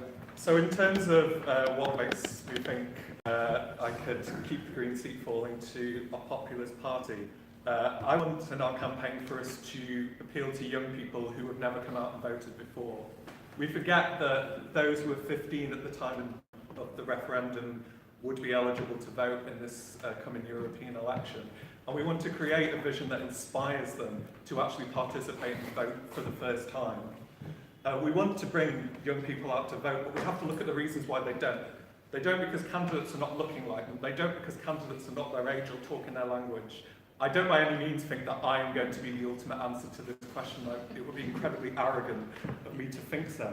But I think we need to be supporting more young candidates across lists, and in fact the European Green Party have actually made a pledge to this. And I hope that I am not going to be the only young candidate participating in these processes going forward. There'll be many more, like Cullen and I. In terms of trans rights, in my own personal belief, I believe trans men are men and trans women are women. The EGP in their policy have clearly stated that gender self-identity is something that they want to pursue, and I wish to be supporting that. I'm also incredibly proud that the EGP have actually recently supported intersex rights on a major piece of legislation, and that for the first time is giving rights to people who have not had a voice and not had an equal footing. I also am incredibly aware of the privilege that I have sitting here today in front of you as a panel. And I really want to be supportive in this campaign of the incredible trans candidates we have across Europe. In Malta, we have a candidate, Mina Tolu, who is completely shifting the dynamic of European politics in Malta for the first time and changing the conservative attitudes that we have. If I was elected to be one of your candidates, I want to be supportive to those candidates and to give them a voice and to allow these other candidates to be able to speak about those particular issues. In terms of a campaign I'm proud of participating in, I'm really proud of working with the Federation of Young European Greens to get more young candidates on European lists. And we've achieved nearly over 40 young candidates all across Europe who have been a crucial part of the Green Wave. I don't think that we have 100% achieved our goal because of, even though there are young candidates getting on lists, they are not in electoral positions. And we need to have a conversation within Green parties as to how we are going to change this particular matter. My role in the campaign is mainly to be working on strategies to support other young candidates and to see how we can uplift them.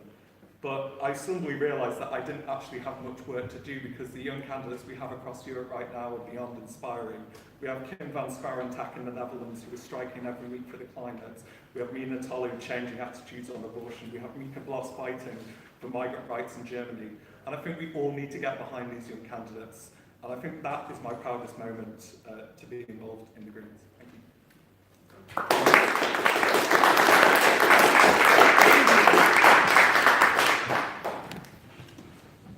Vivian. Yes.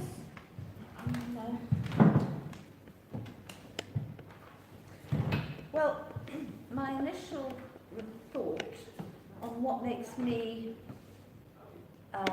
what I have, what it takes to prevent our Green seat going to a populist party was just force of personality.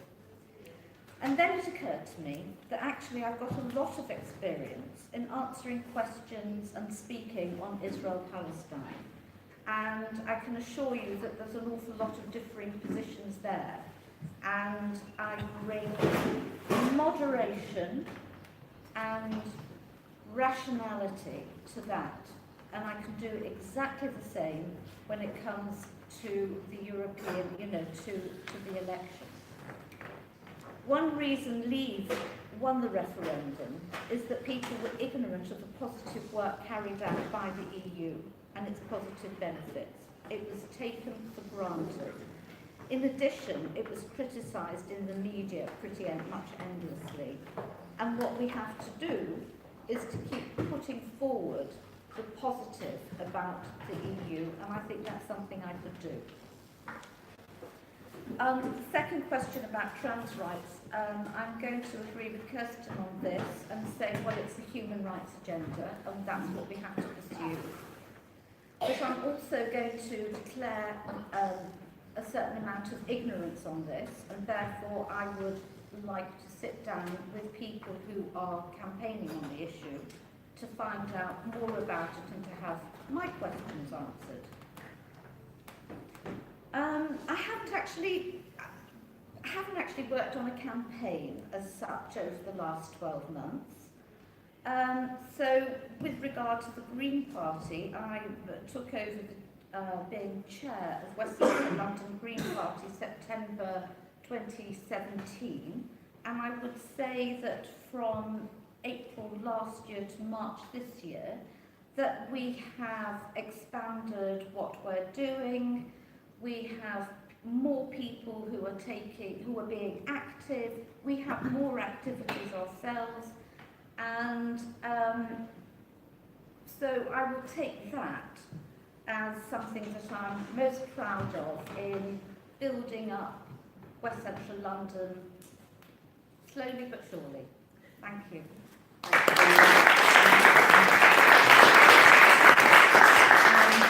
Moving us swiftly on, Peter. Right. First of all, I reject the term populist, because they're not that popular. They're a very small group of people. They're simplistic, is what they are. They come up with these simple ideas that they think are going to solve everything. The obvious way to combat that is to show they don't. They quite clearly don't. The whole trouble we've been in Brexit for the last 2.5 years is because people came up with a simple idea for a really complex situation, and it doesn't work. We can talk about the orange man in America and all his simple ideas and why they don't work as well. In terms of what I personally bring to it, one of the pieces of feedback I've most been pleased with from Hustings when I delivered is the fact that I answer the questions that people ask and my answers make sense. Now, I put that down a lot to the fact that I'm talking Green Party policy, and so for me that's common sense. But I think that's the way we make sure we defeat these simplistic people, is we come up with the common sense answers and we show that it's common sense. Moving on, trans rights, my earliest sort of political activity, and I must admit being dragged along by some of my friends in my mid-teens, to gay rights marches on Clause 28 and tackling those issues. And so I sort of cut my teeth in those civil rights movements. I'm a full supporter of trans rights. For me, the way I put it is the cutting edge of the civil rights movement at the moment, because it's also having to deal with a lot of the issues around education, misunderstanding, fears about what those trans rights mean. Now, that's not in any way dismissing those fears or those concerns. They need to be addressed, but it's a process that we've gone through in previous parts of the civil rights movement in dealing with those misunderstandings, helping people to understand what trans rights actually are and what they're not. And we, given the examples of Malta and Ireland, we use those examples. It's real life, it's not just theoretical. We can actually talk about what's been happening in those countries and use that to advance those causes. And yes, the EU should be leading on self-ID, and there should be something that's coming forward. This is, as I said, for me, this is the next step in the civil rights movement, and we should be pushing hard behind it. Campaigns most proud of, at previous Hustings, I think in this very building a few weeks ago, I talked about glyphosate, getting it banned by Croydon Council. Another campaign I will talk about, because it's not quite finished yet, but I've been working within my role in Green Party Regional Council to get a statement out from the Green Party in terms of well-being of our activists and our members, in terms of looking after each other. It's very easy for people to burn themselves out because we care so much and we work too hard and we take on everything and we do all the stuff like that.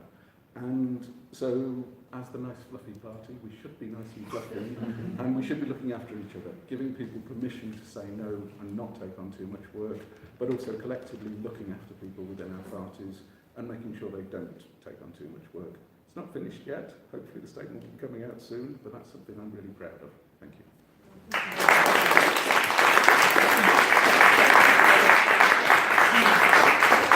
And now we'll hear from Gulna. Hello. Do I believe that I have what it takes? Well, I have you. I have local party members. I have activists. I know through elections it's not about the individual. So winning an election is not about the individual.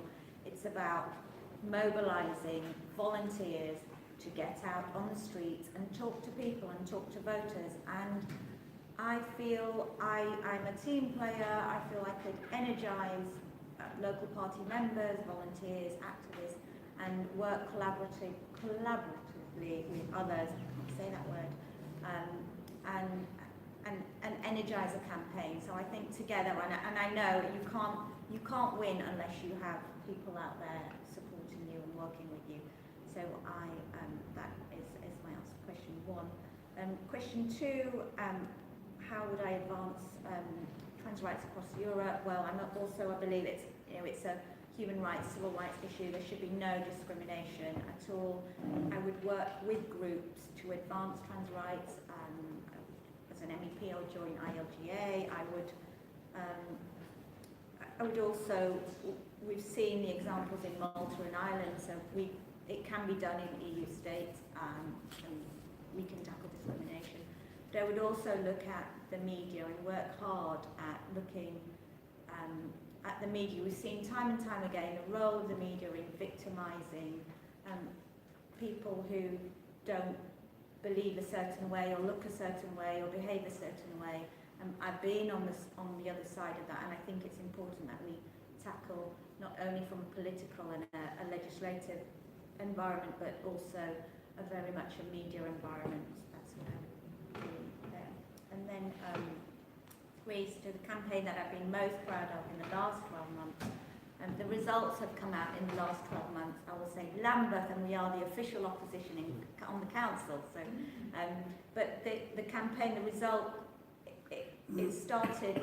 The effort started many years back. So when I joined the party, and I used to go to Lambeth meetings where only 5 people turned up, being part of those campaigns on housing, on saving our libraries, on air pollution. So behind the scenes work, we always see the candidates and the work that the candidates do, and the nature of politics is you have to show on Facebook or on a video, oh, we've done this, we've done that, but there is a huge team of people behind the scenes, stuffing envelopes, delivering leaflets, knocking on doors, making things happen, making tea, for example, and I've done every single role, so I'm very proud of being part of something and seeing the results. So yes, that's what I'm most proud of.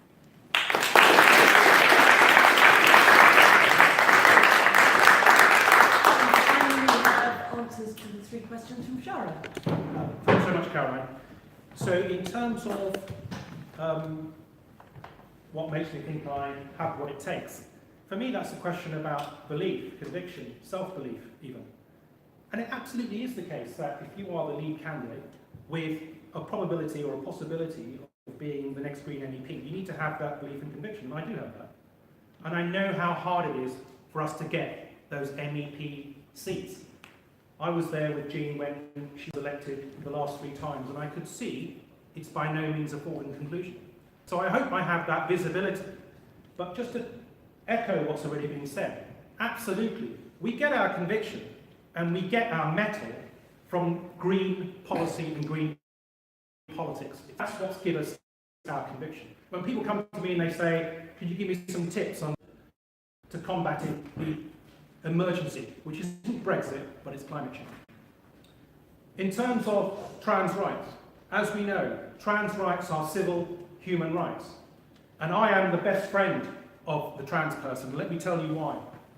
Because as has already been touched on, but I don't think has been clarified, when somebody has a new claim or a claim which isn't properly accommodated in law or society, often it will have an impact, perceived or real, on other people. And we do see that happening in this area. And we need to make sure that we have women around the table, women who have suffered and feel that their civil rights are under threat. And we have to have that debate. And we doubly need to have it in the Green Party of England and Wales as other Green parties have. Because we need to resolve that issue. And I understand what the direction of travel is. But we must make sure we have clear, unambiguous policy on this. Because as your Green MEP, I will be accountable to you. I'll be accountable to the National Party and the London Green Party, even before the Green Group in Europe.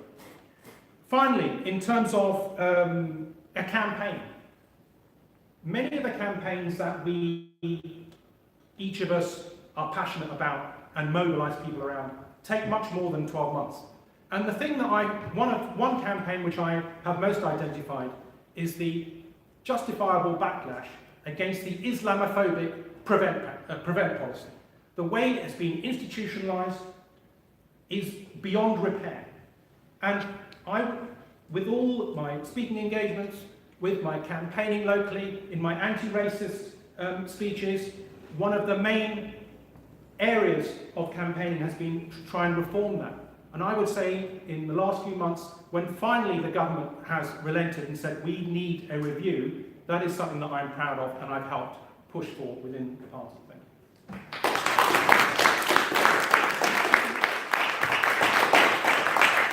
Okay, now we are running 5 minutes behind, but I'm sure we will make our way through it to the end of this hustings.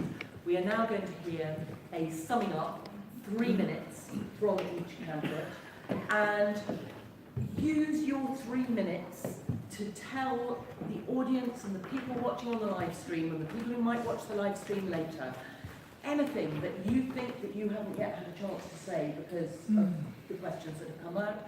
You can also react to things that other people have said. You've got 3 minutes. We're going to hold you to time very tightly. And we're starting at the far end, but that means starting with Shara. I get that.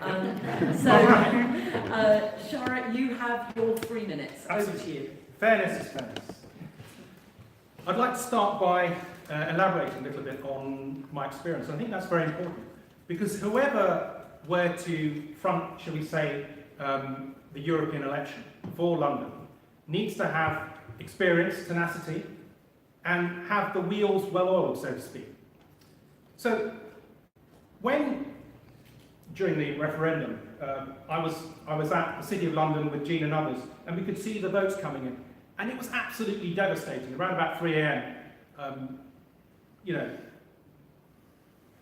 it was pretty clear that we couldn't, in cosmopolitan London, actually take it over the line. It was absolutely devastating, because as I explained, one of the main reasons that I entered the Green Party was that internationalist bent. This referendum result and Brexit at a stroke would literally have cut our representation across Green Party in England and Wales by 3 MEPs. One of the main areas where we could actually rely upon proportional representation. And what I want to achieve, if I were able to stand again for the European Parliament, is to remind people of that, to ensure that we have that representation and mobilisation in Europe. And we would have very little time in order to convince people of that. And even if we have our MEPs back in the European Parliament, we would have very little time to make a meaningful impact. So, number one reason I think that I have going for me is not just my longevity within the party, but my productivity. I, like many of the volunteer activists in the party, have had to hold down our Green Party activity. Almost it's not out of choice, I often like to say. I have no choice. I have no choice, because we're political, we cannot but be political. But we had to do all that activity in amongst all the other things that we've had to do, including holding down full-time jobs, for example. And I would relish the opportunity, like many of the Greens in this room, to be able to do that without having to hold down a full-time job. And I think I would be productive. And let me just hold up here, I've got a prop here. Here, this isn't even going back everything that I've done, but this just contains, there's 5 folders here of news cuttings, quotes, activity that I've been responsible for on behalf of the local party, the regional party, and the national party. Just clippings, because I couldn't but speak my mind, I couldn't but articulate the voice of the Green Party. And I hope, and there's a couple of books as well, okay? 2010, Why Vote Green, 2015, a compilation of writings from other Green spokespersons. So I think I'm productive. And for sure, one of the main things that we will need in a Green MEP in Europe is productiveness. That means to be a hard negotiator where necessary, and to articulate the vision and the values of the Green Party. So please think carefully and consider giving me your #1 vote. Thank you very much. And then it's Gulman. Yes, I'm going to stand up now. So, the struggle for Brexit is not yet over. I promise, as your lead candidate, to work with local Green parties and Remain campaigners to give the decision back to the people. Across London, we can spend time talking with voters, connecting with Remainers and Leavers. and sharing our positive vision for a reformed Europe. We know the EU isn't perfect. That's why Greens have always been at the forefront of fighting for more democracy and more accountability. We need a Europe that is united on tackling the key problems of our time, like climate change and the refugee crisis. The EU has too often prioritised the power of large corporations. There is rightful anger about the actions of the Commission. As your MEP candidate, I promise not to shy away from the flaws of the EU. But only Europe-wide action can secure a future of our planet. We need stronger environmental protections, stronger action on cutting emissions, confronting member states who are failing to cut out fossil fuels, and we need investments moved away from dirty energy, and we need the action on curbing the lobbying power of the large corporations. And London is a diverse city, and we do need more BAME representation on the EU Parliament. Less than 2% MEPs are BAME, which is unacceptable in the 21st century. I have stood as a parliamentary candidate twice in Vauxhall, one of the largest Remain constituencies in the country. And as an MEP, I will represent the views of all Londoners. But I promise, should the worst happen and we crash out of the EU, I will continue to fight. Even if the European elections do not happen, we should be working together with a slate of candidates, working to make the case for a greener Europe, with the UK at the heart of it. I am certain that there will be a campaign to rejoin. Greens should be part of that movement, campaigning to expose the flaws in leaving and the benefits in rejoining. With your support, I promise to work with all candidates to make that case. So, in the forthcoming selection, please do consider me, Gulnar Hasnain, as your lead candidate. So vote for me, number 1, on your MEP list.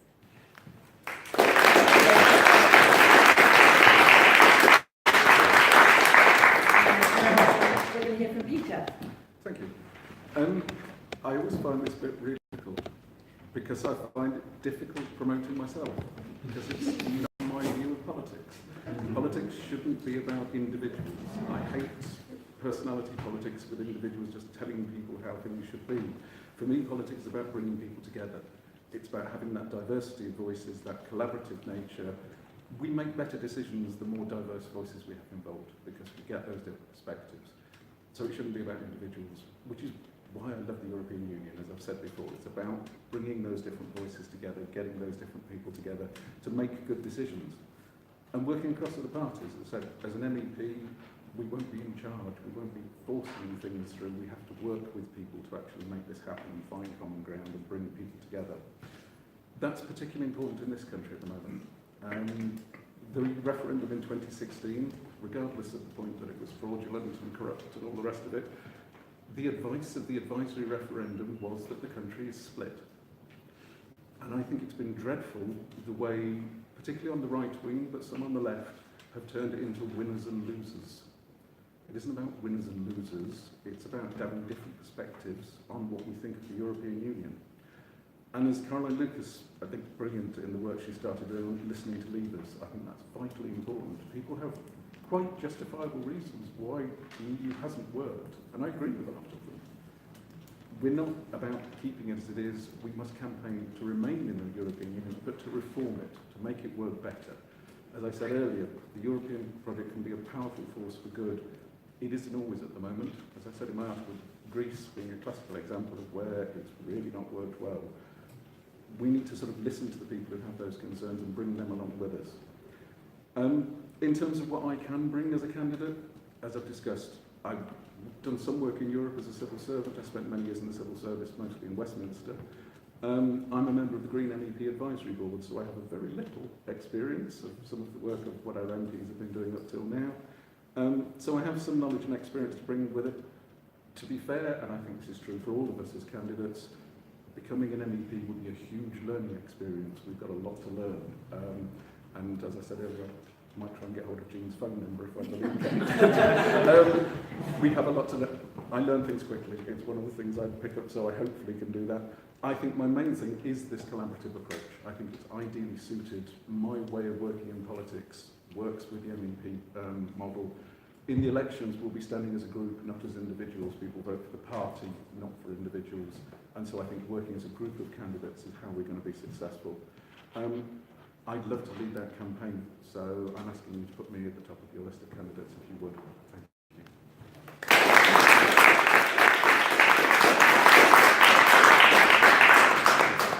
Thank you, Peter. And now we're going to hear from Vivian. Well, I'm going to repeat what I said at the beginning, which is that I'm so proud to be a member of the Green Party and to be standing alongside all these great people and everything, you know, that people have said. I love Europe for the same reason I love London. And I don't use the word love as in patriotism, but rather as in appreciation. Multiculturalism is very important to me. Allowing people to live according to their culture, unless of course it contradicts our own human rights or civil or criminal laws.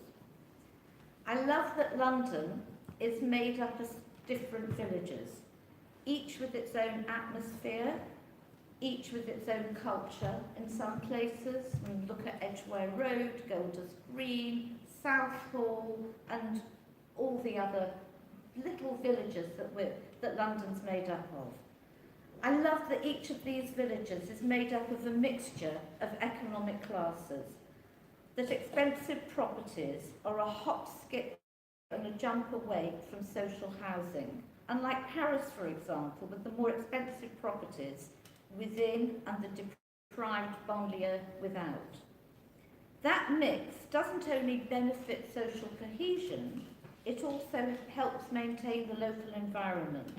We Greens might very well wish it weren't the case that the better off have a stronger voice, but we have to deal with the world that we live in while working towards a better one. This vague separation, though, does result in major issues within London, the UK and Europe, where different cultures and communities don't mix sufficiently. It can lead to lack of knowledge about the other, resulting in mistrust of the other. And what can the EU do about it? Well, continuing to fund, or starting to fund, cross-cultural programmes in schools, for example, not only educating about the other, but also learning to appreciate each other. For the sake of the people, for the sake of the planet, the European Parliament needs someone like me to keep banging this particular drum. Thank you.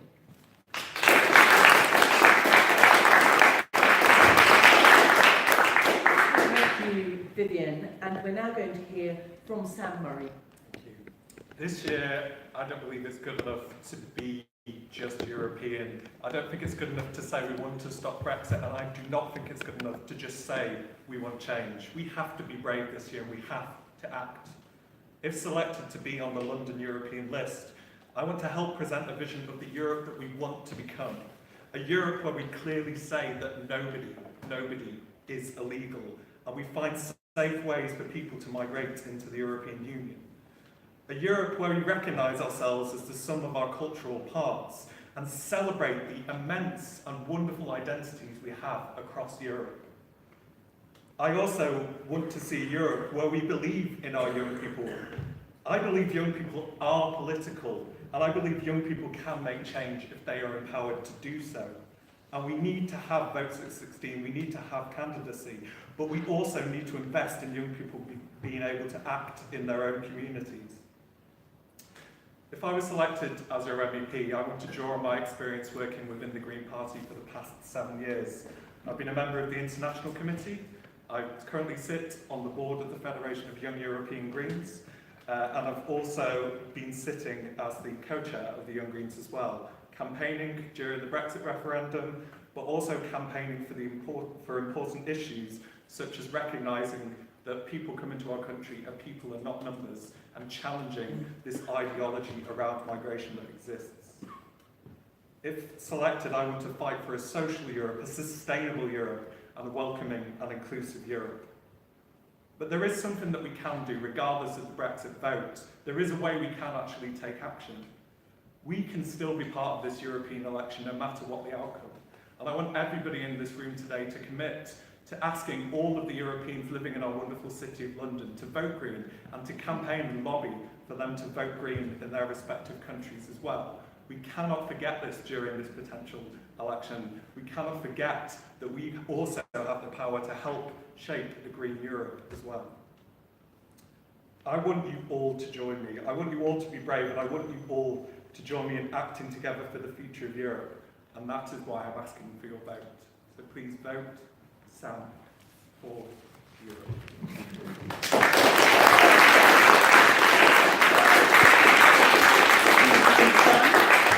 And we're now turning to this end of the table, so the camera may make a few movements. And Rachel, it's up to you.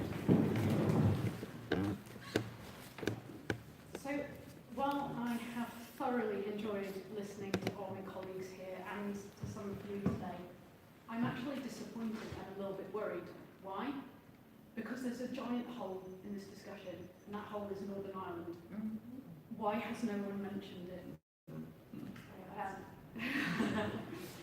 And I think it's an explosive situation. Actually, that's an unfortunate metaphor.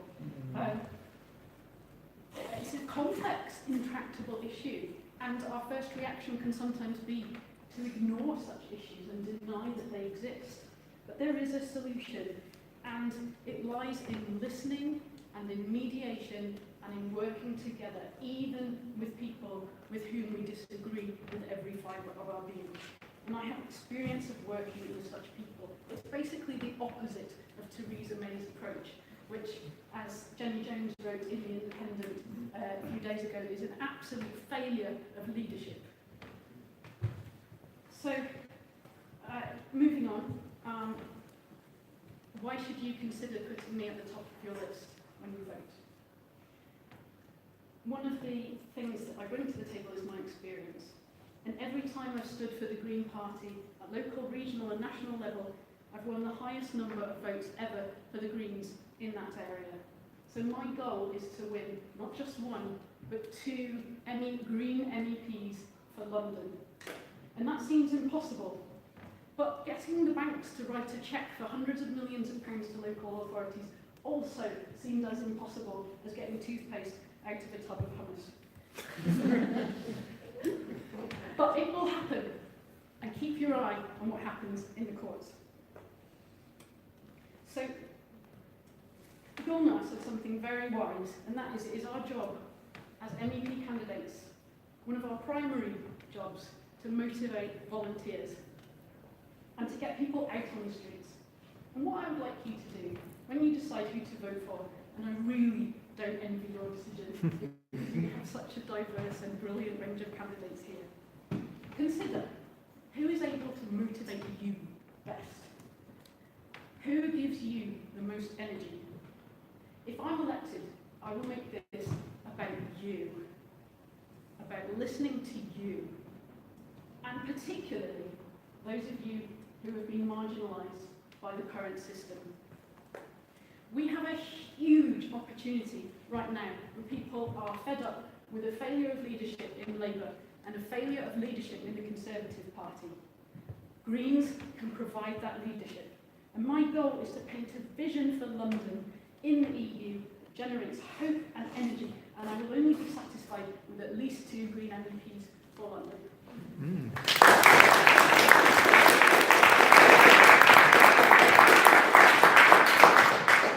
Rachel, and now Remco. There is a thread that runs through all of my European Green campaigning and involvement, and that thread is citizenship.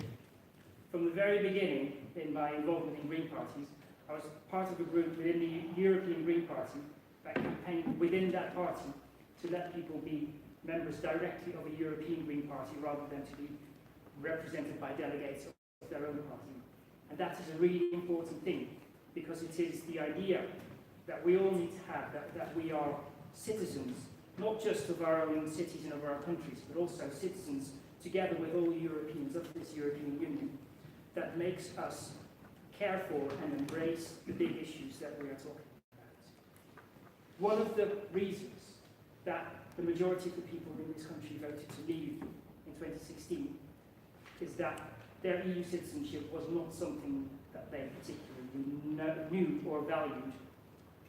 One of the results of that vote is that there are now 65 million people at risk of losing their EU citizenship, and that is a tragedy beyond words. On top of that, there is also the issue of the 3 million people, of whom I am one, who are living in this country and who have been living in this country for a very long time and who care about this country, and who will now become second-rate citizens in this country. In a way, I'm lucky because I will still be an EU citizen, and people who are British may lose their EU citizenship, but it is, of course, a loss of our common citizenship that is at stake here. So I'm very pleased to be part of the European Green Party, where that notion of citizenship is much further advanced than in any of the other groups, where we understand that when we are elected to the European Parliament, that we don't just represent the Green Party at home, but that we also represent those Greens in those countries who don't have the privilege of having an MEP. And that, at the moment, even includes the Scottish Green Party, who are a very close party to us, but who do not have their own representation in Brussels, so it's really important that we make sure that we represent them too. There are two things that I really want to do, if I'm elected as an MEP, to make sure that we bring Brussels, that we bring European politics to London. One of them is to work within the London Green Party to set up a network of members who want to be involved in European politics, and not just being talked to, but genuinely involved, to have debates, interesting sessions, to have fun together, and to feel that connection to the European project. The other thing that I'm really keen to do is to begin to build a community of young people, partly on the back of the school strikes, but also with those people who haven't participated in school strikes, to make sure that they have access to us, to the Green MEPs, and that we work with them, not as an election machine, but really as a way of becoming European citizens. Thank you very much. Thank you.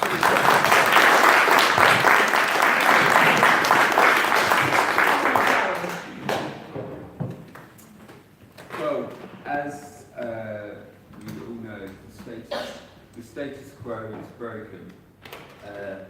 The Brexit vote threw everything into disarray. Our Parliament doesn't know which way is up, to put it politely. Everything's changing. The world's changing, technology is changing, workers' rights are changing, opinions on trans issues changing, there's populism happening. Europe's in disarray. I thrive on change. I love change. It's my favourite thing. And I love to learn from others and adapt to that change and help. And I think there's something that hopefully has been the thread from my answers today. It's helping people cope with that change. So it's a just transition from a dirty, polluting job to a clean job, or if it's talking about how the benefits of the EU. If it's the benefits of the EU and people being scared of change, so I want to help people change, and it's one of my thrills really. But speaking to Jean was fascinating as well, because it's a job that she's done an amazing job of, and I'd really like to have the opportunity to follow in her large footsteps, because as Green politicians, and what I think we're missing a trick on is there are some really great successes in Europe that we should adopt and bring and import back here, and that would help people understand the value of Europe in itself and the European movement. So, you know, we've had great successes in France over workers' rights. We've got the Malta and Ireland doing the making a change to the trans rights, and of course we've got Amsterdam's active travel. We can take those examples and import them back to us. So, just to wrap up, I think that I have a real scientific knowledge of the environment, and I think that that's crucial, hopefully, to help inform EU policy and to make sure that we get things right, unlike Dieselgate, for example. I mean, we might have seen that coming. I've got experience working with European organisations. I love it. I love that. I love that. The opportunity. We should import the best practices from across Europe, because there's some great examples out there. And I'm really driven to make a fairer society for all. And this is just a great opportunity to do that. So please put me at the top of this, Darren Moore, because I'd love to do this job.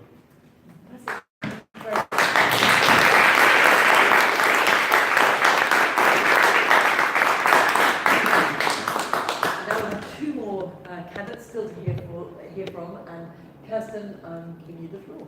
It's the nuts turn. Sorry. Sorry, past reference. I bet you're dying to hear about my small but perfectly formed contribution to the metaphorical neuron I mentioned at the beginning is, or perhaps you're not, but I'll tell you anyway. The group I joined would obviously be the European Greens. My issue, common to all 500 million EU citizens, is consumption. Consumption is the driver of all our ills. It's as simple as that. We need to use less stuff. Less is more. Let the fossil fuel industry do its thing. It's just responding to demand, our demand. If we stop demanding stuff, they will stop pumping, mining, and fracking. And everyone can do this. Everyone needs to do this. We spend 50% of our energy making stuff and the other 50% getting rid of it again, recycling, incinerating, or fly tipping on an industrial scale in the sea or in our countryside, and that's insane. We throw away 2/3 of our food, for goodness sake. We wear our clothes on average 3 times, except me, I've been for about 30 years.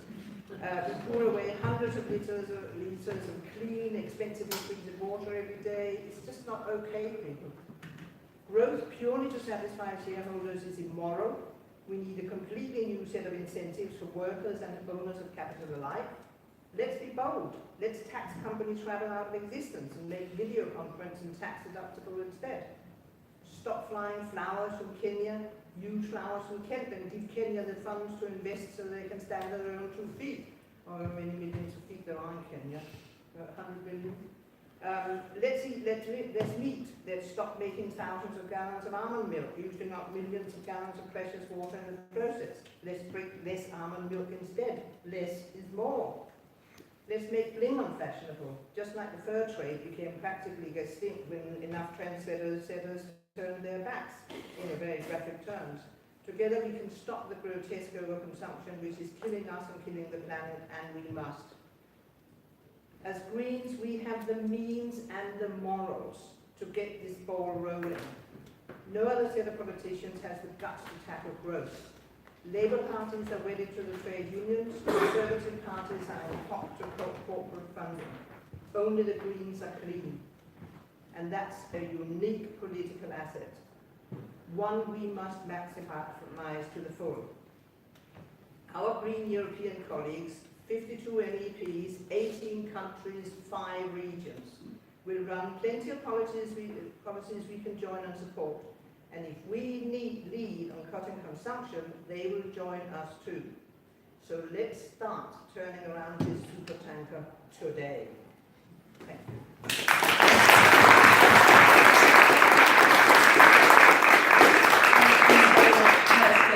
Now, I've just noticed that one candidate who was absent has walked into the room. And before I bring Obi in for his final 3 minutes summing up, I just wanted to give you the opportunity, if you would like, to have 3 minutes to address people, or if that maybe that coming at it cold is more than you want. But I just want to let you have that opportunity. We'll go to Obi now, and if you'd like it, you can have your 3 minutes after Obi. Obi, over to you. Okay, I thought I was going to go out, but that's good. I started my activism, 2003 was actually, I guess, the Iraq War. Then I got in trouble with my army unit saying, okay, if you're told to go to Iraq, would you go? I said, yes, I would, because I signed the papers. I didn't until Occupy London came, that was in 2011, and I ended up spending time there for 4 months cleaning toilets, because I didn't really know much about politics. So I thought, okay, make myself useful, they need people to clean the toilets and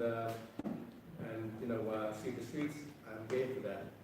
From then on, I went on to a few of the groups, Economics Working Group, New Party Debates, and I became the camera guy. I was actually a signaller in the army, so using signals for activism was actually a good translation of my skills. I was happy in the being behind the camera. I started stalking the green, the big people in the greens like Aaron Russell, Karen Lucas, Sean Berry. Sean Berry didn't even ask me, are you stalking me? To actually find the greens, to actually be able to interview them, find out what they're all about, and because they're always ignored by the media, I wanted them to actually be to assist in any way I can. So yes, so I saw Karen Lucas being arrested, and that was that. I ended up joining. Although the first time I met Karen Lucas, I asked her, "Oh, is this your first protest?" Okay, I told her you did.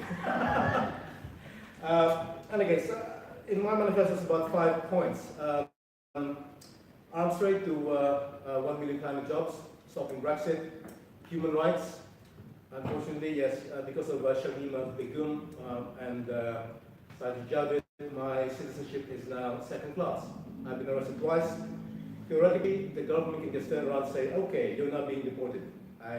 My parents came from the Philippines, brought us here, so I could actually be deported in the same way, just because I would be regarded as a domestic extremist, unfortunately. Another thing that I want to actually enact is actually the ecocide law. Finally, is the universal basic income. Our problems are actually fascism rising and climate change actually happening to us. I believe those 5 things that we can actually action in the European Union is one way to actually ensure that the rest of the world will actually follow us. 500 million people is the biggest trading bloc in the world, just because of consumption, would ensure that we can actually, we can force the world to actually change things. And yes, we would need the EU, neoliberal as it is, in order to do so. Thank you.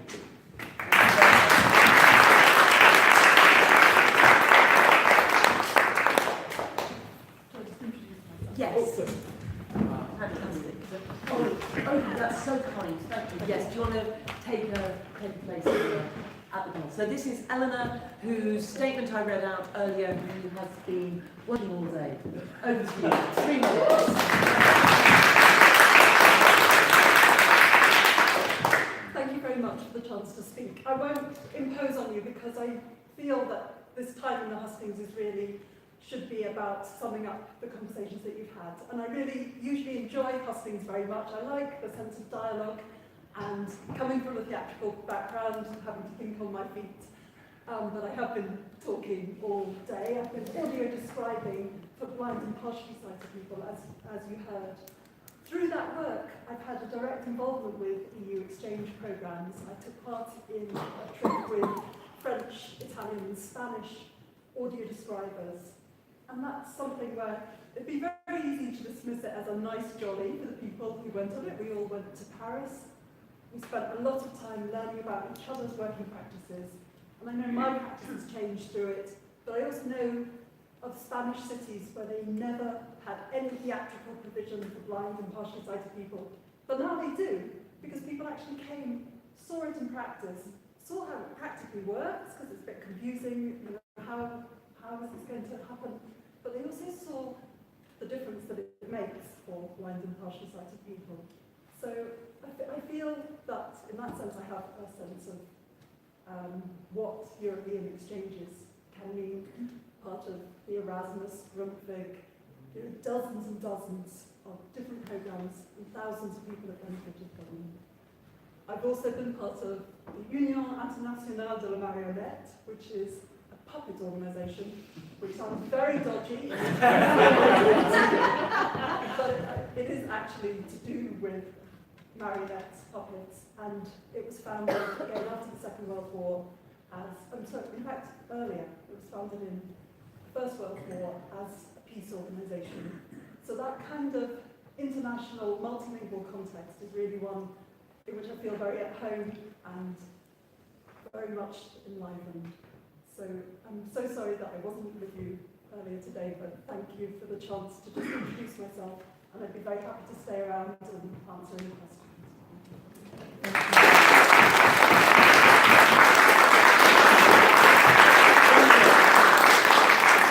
We're going to get another candidate through the door, but I think not. So I am going to draw our session to a close. I want to thank every single one of the candidates, and that includes Obi, who's now standing over to the side, for all the thought and effort that they've put into their presentations and the way that they've answered the questions. I hope that people in the audience will feel able to contact candidates if they've got further questions they want to ask. And I hope that everyone, I never vote until I've seen the hustings. You learn so much about candidates from a hustings, and I hope that that has been the case for everyone in the audience today. I also want to thank Phil and Nick, who have made sure that today happens. Seriously.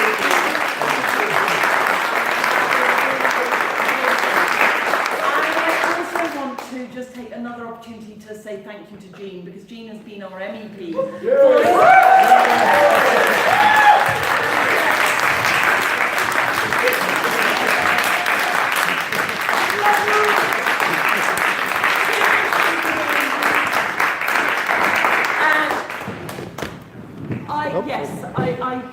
I really hope that these hustings will result in a set of candidates who will actually be able to stand in EU elections. And seriously, this is a very, very dangerous time in our lives. And if we lose our representation at an EU level, we are losing something absolutely massive. So, fingers crossed, let's hope that we can actually take this forward into a proper election campaign.